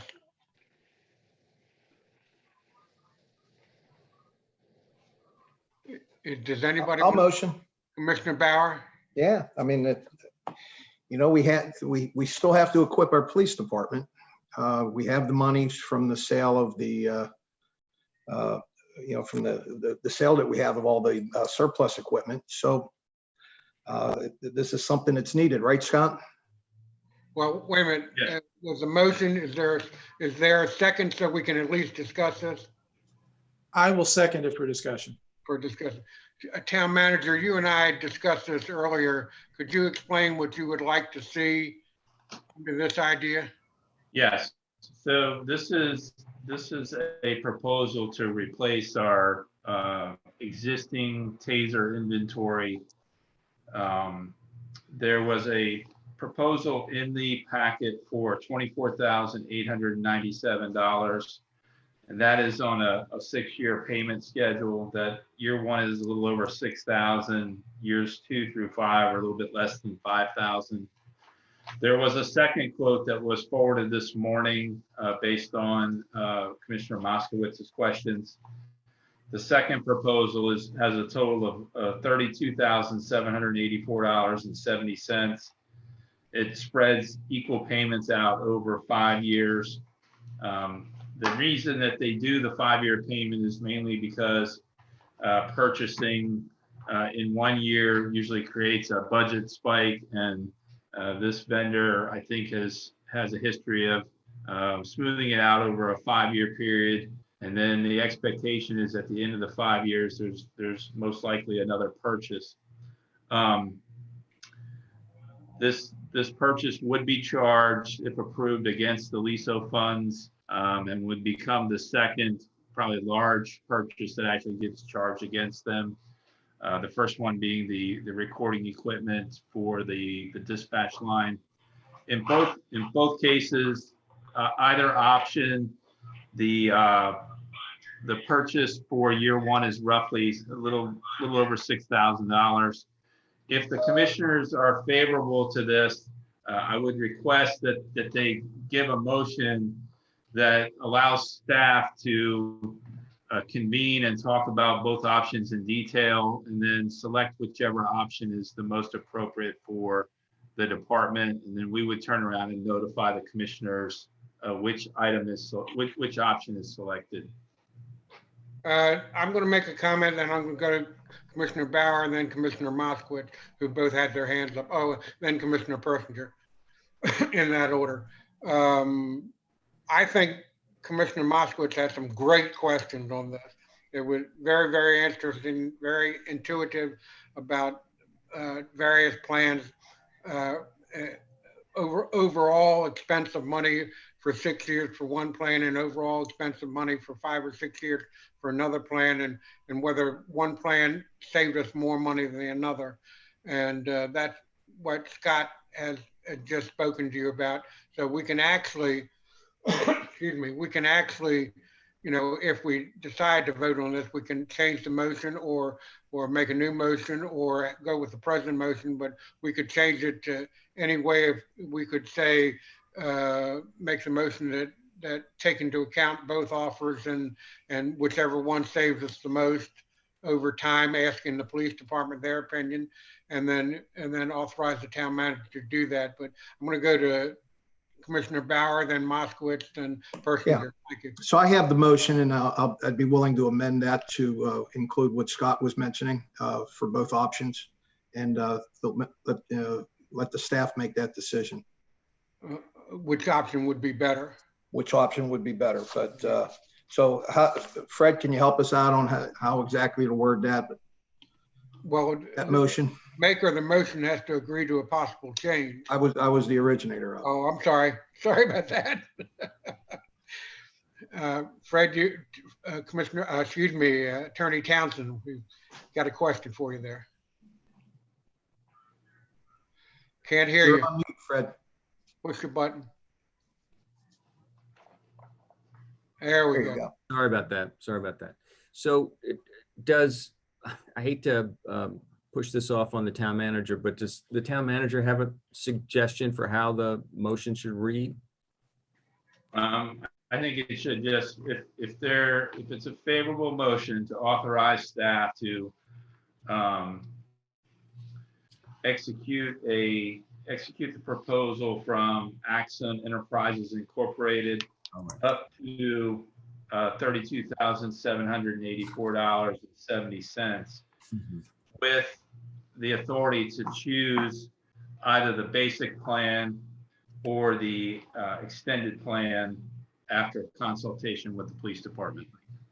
Okay, I believe we have to have the second of the motion agree to it. So Right. So I'd like to amend my motion, and I didn't write all that down, but that's exactly what I want to do. In I'm accordance with sure comments made by. Hudson has that. I'm sure she has everything Scott said there. You got that, Ashley? But the motion has been amended by the maker of the motion. Does the second agree to the amendment? At least for discussion. The second was Commissioner Persinger.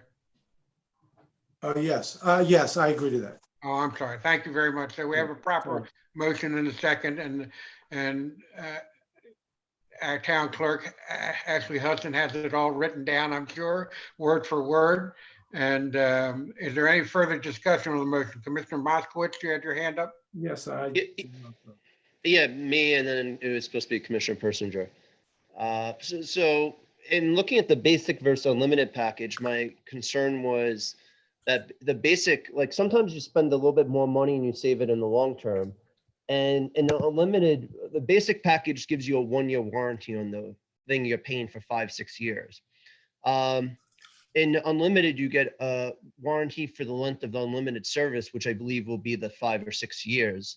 And you're also getting unlimited batteries, where the first one only gives you 1 battery. The other one, the basic plan gives you 0 duty cartridges. The unlimited gives you unlimited duty cartridges. And for training cartridges, for the basic, you get 2 total over the 5 years. And on the unlimited, you get 3 per year. And then I asked the Lieutenant Hocker if he could reach out and try to negotiate a little. And they said they would give us some free training and a free professional frame and some other goodies if we go for a limited. So I think if we spend a little bit more money, we save in the long term. But the question I would ask of the town manager, like, do we have tasers now? And are they need a replacement? Because we're talking about cutting employee hours. And I just want to understand this is like something essential for the police, because ideally, I mean, it should be in the operating budget, and this should have been part of to answer that question, though. Let's get him to answer that question first, and then we'll come back to you, Mr. Moskowitz. Okay. Go ahead, town manager. Yes, I would say at this point, this is a required purchase. So my only comment to that is, like, going forward, I mean, what will be done is done. We should look into changing the police and all the departments' operating budgets. So like these requests are more included in like the year budget than coming up like just a month later, because we should have ideally been voting on this a month and a half ago, because it just looks bad. We're talking about cutting things half hour ago, and now we're talking about spending a good amount of money. I got you, Commissioner. You're absolutely correct. Before I go to Commissioner Persinger, just want to note that this does not really, I want to say, does not affect the budget one way or the other. In reality, it affects it. There's no doubt about it. All the expenditures and income, but we have this money set aside specifically for the police operation, and the motion gets they and the town manager to find out the best deal and then go with it. Commissioner Persinger? Yeah, I have a lot of objections to this. If you look at the date on this proposal, was dated 3/26/2020, and the quote was supposed to expire 3/31/2020. It just showed up in our emails just last week. That was the first I heard of this. I agree. I don't know how we go through the entire budget process and approve a budget on March 27th. And we had no idea that the police needed tasers. Do we not have any working tasers? Did all 13 tasers, if we have that many, just all die at the same time? Is that the situation? I mean, why is it? I mean, it sounds like you have to replace everything every 5 years. No, they're going to, yeah. Maybe that's a reasonable assumption, maybe not. I don't know.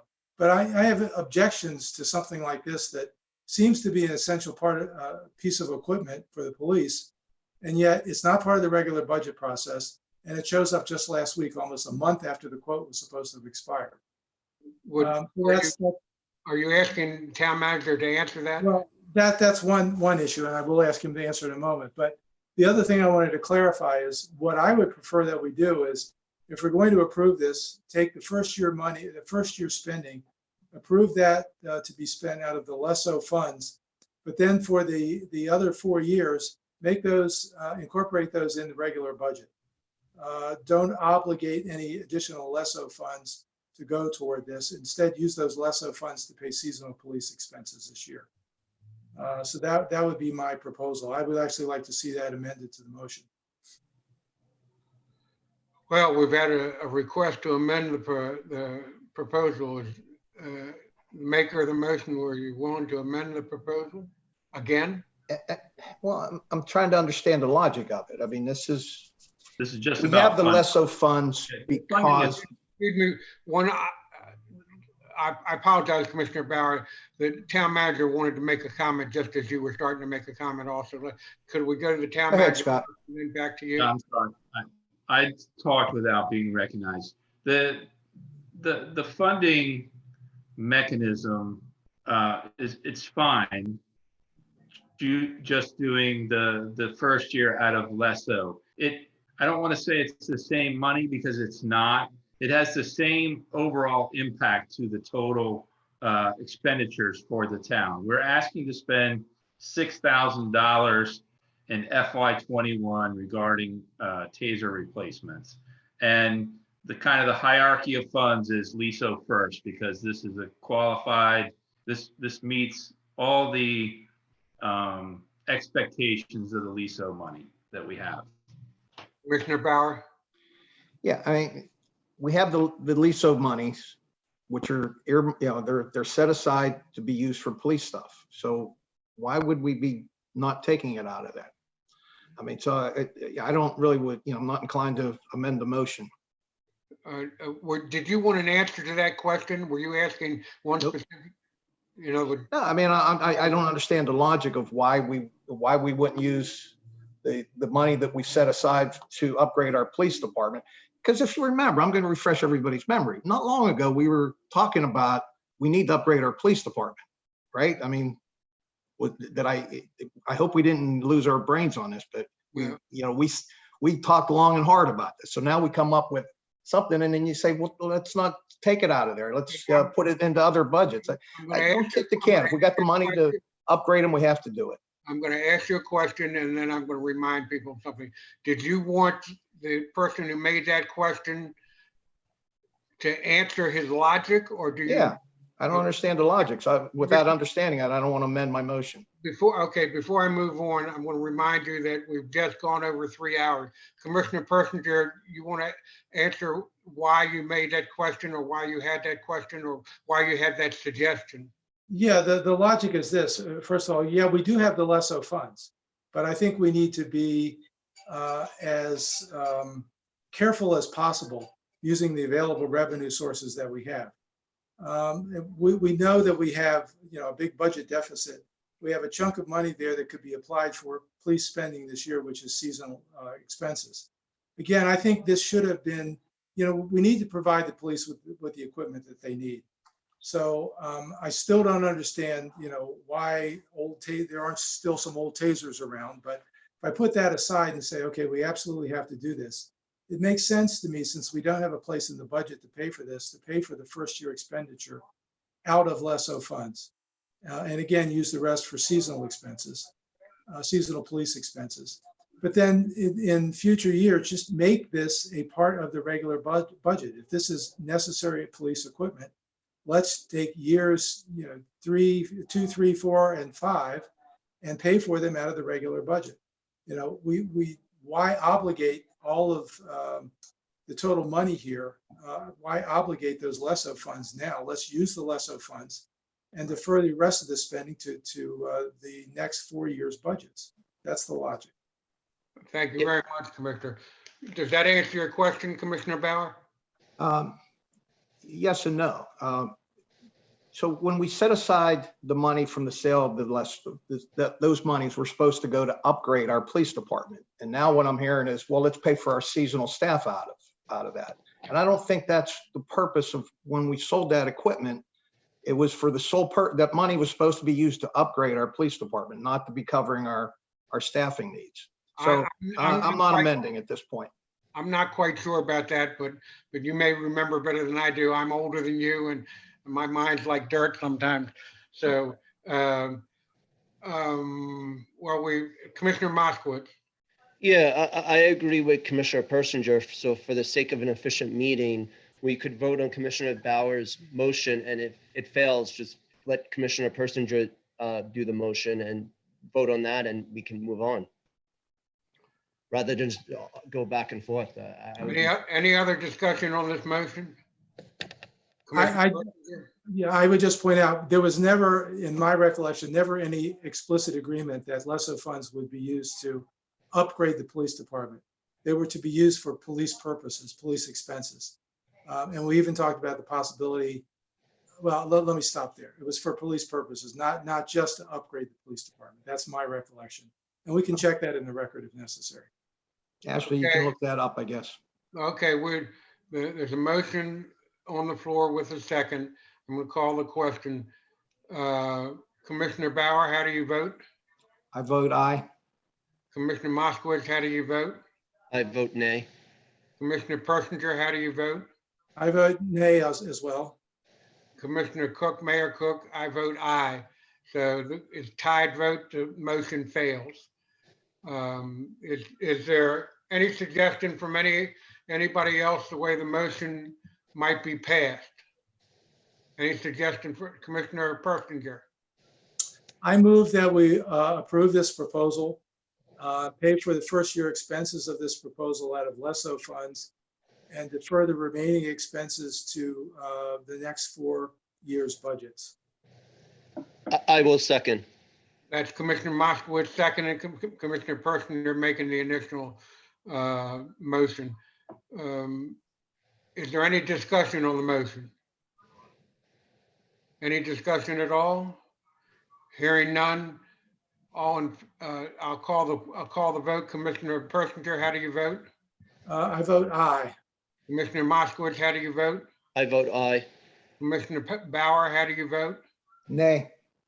Oh, Mayor Cook, I'm voting yes because I want to get the equipment bought and the police say they need it now. That's why I'm voting yes. So the motion passes 3-1. The next item, if we can move on, item number 7, update on selling dog licenses using an online portal through the town website. Town manager, if you give us an update on that. I would defer to Ms. Hudson once she returns to her seat. Oh, she snuck off and I didn't even notice it. The town attorney, Fred Townsend. Since she's away from her seat, I'll fill the airtime with just this comment about the last item. I think the key part of the motion was that you're funding first year out of LESO. What you do in subsequent years is going to be a function of your budgeting process and whatever other decisions you make on how to fund it. Thank you, attorney. Ms. Hudson, things have been deferred to you while you were away and hiding in your apartment. So town manager will let you know what we're asking. I heard you. I was just had to step out because there was someone at the door. So I have the timestamp. I can listen to it again. I'll defer to you then. And your compatriot there. Go ahead. I don't know if she's heard the question. Oh, Actually, can you update us on the dog license issue in the website? Yes, Jessica at Edmonds, who I've been speaking with, she's getting a quote together that she's going to get to us to see how much it would be. They can tie it into the same way that we have the beach tax payments, is how they can be submitted online, and it goes directly into the bank account. But she's going to give a quote of how much it will be. Well, what I don't understand is, you mean it's going to be an added expense, although we have the same program being used for tax payments now? To build the software, it's a similar Say that again? to build the software for that particular ability for dog licensing, because it is different than beach tax. It would just be the Yeah. I learned something. Scott Koenig? It'll be an update to the portal. It's a separate portal to funnel the money the right place. Commissioner Moskowitz? Yeah, would we be able to speak to Park Mobile to see if we can add a dog option? Because a lot of people just come into town for the day or two. When they go to park, they'll see an option to get a dog permit for 1 day and it doesn't have to be the lifetime, obviously. It could just be the 1 day option or the week or weekend option, and just put it as a choice on Park Mobile. The whole system is already set up and it's probably easy to do. Ashley Hudson, can you give us an idea that you might be able to find out about that? I'm not sure of an answer to that, but I can look into it. Thank you very much. I appreciate that. I want to tell both Ms. Hudson and Scott Koenig, our town manager. Ms. Hudson is our town clerk, by the way. I say that correctly, right? You're the town clerk, right? Yes. I apologize. I've said it a number of times here. But I really appreciate what the two of you are doing, because I know we consistently throw things on both of you that say, oh, let them do it. They're getting paid. Oh, let them do it. Well, you can only do so much in what you're getting paid for an 8-hour day, and you're already over your 8-hour day. So thank you very much for everything. Does that solve for the commissioners right now? Do we need to have an update sooner than the next meeting of 2 weeks away or 3 weeks away? I guess not. There's nobody. Okay, thank you. Item number 8, holding a June Town Commissioners meeting on June 12th at 12 p.m. I would like to suggest also, even though I've been saying 2 or 3 weeks, I would like to approve that, or get your approval to hold the meeting on Friday, June 12th at 12 p.m. so that we don't have to use overtime. We can, we won't have to go into Saturday and deal with the lifeguards at the station. But I'd also like to add in a Friday, May 28th at 12 p.m. That would be 3 weeks away, and then 2 weeks in between the 28th and the 12th. It's Friday's the 29th. I'm sorry, the 29th. I apologize. I kept looking at my calendar and writing the 28th and seeing 29 and writing 28. So it's the 29th. Mr. Persinger. I'm concerned that that's late. If we're talking about Delaware entering phase 1 on June 1, I'm worried that we're going to be well prepared for whatever that means in terms of increased numbers of people, increased people on the beach. I feel like we need to have some discussions ongoing. Maybe we need to have a subgroup, if you will, a couple of commissioners and the town manager talking together and developing some scenarios, some plans for how we are going to handle increased crowds here at Dewey Beach. Again, depending on the restrictions that are going to be in place. I mean, again, we know that phase 1 is going to limit gatherings to 10 people. How does that translate to the beach? Do you we need to think through some of that thing. does everybody agree that we should have a meeting before the June meeting? Yes. Okay, Yes. all right, then let's settle on a time for that special meeting before the June meeting, and where I'm looking at a Friday. There's Friday the 15th, Friday the 22nd, and Friday the 29th. Could we do the 22nd? Mr. Moskowitz has said the 22nd. I'd even go sooner. Let's do it the 15th. The Well, 15th, which is only is a that- week away. We can't Is that notice- enough time for Scott? We have to get an agenda posted today if it's, I'm sorry, Ashley, I couldn't understand you. we would have to have an agenda posted today if it's going to. That's correct, right? So 22nd it is. go ahead, Commissioner Bauer. What'd you say? Yeah, I'm fine with the 22nd. Or we could do any time during the week of the 18th if someone wants to do it on a I'm Monday or fine with the Tuesday. 22nd also. Commissioner Persinger, are you okay with the 22nd? I'm fine with the 22nd, yes. Town manager, would you be all right with the 22nd? Yes. Town attorney, would you be okay with the 22nd? I am, thank you. Okay, then let's schedule for the 22nd, and also we put on the calendar, but not put up an agenda yet for the meeting on the 12th, which would be the normal town meeting day. The first one would be a special meeting. The June one would be a normal town meeting day. And I'll get together with Scott for an agenda, Scott and Ashley for an agenda. Yeah. We want to discuss that any longer? We have a number 9 that I don't remember. Go ahead. Yep, we're adding that one. Time on the 22nd.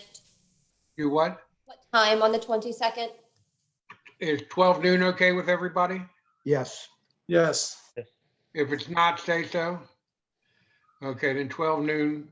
Ashley, you have that? David Moskowitz had his hand up first. Yeah, I wanted to start talking about item 9 or. Oh, wait, okay, Gail well, needs to go there first. you want to go there first? Yeah, I mean, I brought it up earlier here today, so. Oh, okay, I'm sorry. You're absolutely correct. You were the first one that brought it up, so I believe, yes. All right, so we on to number 9 now? Yes, go ahead. All right, so let's move, if we want to move this thing along, I think we talked about it ad nauseum earlier, so do we need a vote on this, Fred, or can we just make it? You can't vote on it. It's We don't have it discussed. listed as a vote. Yeah, I mean, we didn't vote to close it, but I mean, if we want to just come to an agreement, I'm good with opening these beaches up along the governor's guidelines. I am also, but Commissioner Moskowitz. Yeah, I believe, and I've been championing opening it up for the last month and a half, but I think we need to do it in an organized fashion. So I would say that we should start it on Monday, so this way all the staff, I would think this, because all the other beach towns, they gave like a 2 to 3 day grace period. So I just think maybe doing it on a Monday morning. So Ocean City, I believe, is this weekend, in South Bethany, and let everyone go there. And then like Monday morning, Mondays during the week are usually quieter. It gets the staff the time to adjust for it. And then we'll be more ready for next weekend rather than just open it up on a weekend. Thank you, Commissioner. Thank you, Commissioner. Town Manager, what's your suggestion? What would be most suitable for you and the staff, do you believe? To be quite honest, I'm prepared to leave here and go take the signs down and just open it up. If we say today that we're going to open on Monday, we're going to have people walking out on the beach all weekend because they're going to anticipate us just doing it on Monday. I'd rather leave here and go take the signs down. Commissioner Bauer had his hand up first, and then Commissioner Persinger. Yeah, I mean, I agree. I mean, if we're going to open it, let's open it. And I'm sure the word's going to get out quickly. So, why delay an opening that we're all in agreement of? Because all we're doing is allowing people to walk. I mean, people are doing it now. I mean, if you haven't noticed, people are doing it today. So, let's let it go. Let's move on. We got to get moving on this stuff. Commissioner Persinger. Yeah, I am fine with whatever the town manager feels comfortable with. I also am fine with that. So you've got Commissioner Moskowitz, last comment on this. So my only question to the town manager is how will things be enforced? So just so like people have an idea, because I'm sure this will be reported. So there's going to need to be socially distancing, and what sort of enforcement do you plan or do you foresee? So this way that gets out as well. I foresee what I would call soft monitoring. We're going to tell people that they need to follow the social distancing rules. And I'm going to leave it up to people to be adults. And if they're not adults, then I'll let you all know. But I think people are willing to do some self-monitoring to get access to the beach. And I don't think this weekend is going to be much of a problem, as cold as it's going to be and as windy as it's going to be. But there could be a problem, but I don't think so. So unless there's any negative comments, we're going to go with that, the sense of the council, and because we did not advertise the vote, so we won't vote on it. But the sense of the council is telling the town manager to go ahead as he sees fit to pull the signs down. And anybody that calls, he will inform the town hall what to tell them. Okay, next item. Town manager comments, and let's keep them clean, town manager. I would just go back to reiteration of what Commissioner Moskowitz said earlier in the meeting, that the Lighthouse and Dewey Beach Enterprises has offered a reward for any information leading to the arrest and prosecution of individuals, or an individual that's related to the arson at the Lighthouse restaurant. And I would encourage everybody to forward that information out through their social media accounts because this was an important component of the revitalization of Dewey Beach. And a lot of people, commissioners, staff, the developer, we have a lot invested in the outcome of the successful outcome of that property. And I hope that they can bring that issue to a resolution quickly. Thank you, town manager. Appreciate it. Commissioner comments, Commissioner Bauer. No comments at this time. We're already into this 3+ hours. So Yeah, we're at 3 hours and 18 minutes. Commissioner Moskowitz. Just hoping things turn out better than they are currently, and fingers crossed. Commissioner Gary Persinger. Yeah, I just hope that we can find a way to get some suggestions from the businesses on what's going to work best for them in terms of opening up the economy and, enhancing their business. And as we work within the guidelines that the governor sets. And, the businesses are suffering, so are their employees. And I think, we need to be receptive as much as we can, and obviously getting public input on any suggestions. But, I think we should move things as expeditiously as we can if we've got some concrete suggestions. Thank you. Any other comments from the commissioners? I'll give my comments. I want to thank everybody again, especially the commissioners. We had a hard task today putting in another commissioner. And I will later on go to the town attorney about how we do any possibility of swearing in, but we said we voted him in, so he is a commissioner. And I expect that he'll have full rights and duties of commissioner. Is that correct, town attorney? I think once sworn in, he is. And the swearing in does not have to be, in my opinion, a function of a meeting agenda. Doesn't have to be 7 days from now. I think we can arrange for the swearing in to be done at the town offices by an appropriate person. Got you. Thank you very much. Again, I do want to thank the commissioners. I know you've gone through a lot of heartache over this. I know I have. I didn't know, to be honest with you, I didn't know till the last minute what I was going to do. I thought I did originally, then I didn't. I waffled back and forth after a lot of consternation, I guess. So I welcome David Jasinski on as a new commissioner, and we'll get with he and the town manager and the town attorney and where to go from here. So anything else I'll accept. If there's nothing else, I'll accept a motion to adjourn. Motion to adjourn. By Paul Second. Bauer, seconded by David Moskowitz. All in favor, say aye. Aye. Aye. Aye. That's everybody. Commissioner Persinger, Moskowitz, and Bauer. Thank you all very much. Thank you. Okay. Thank you.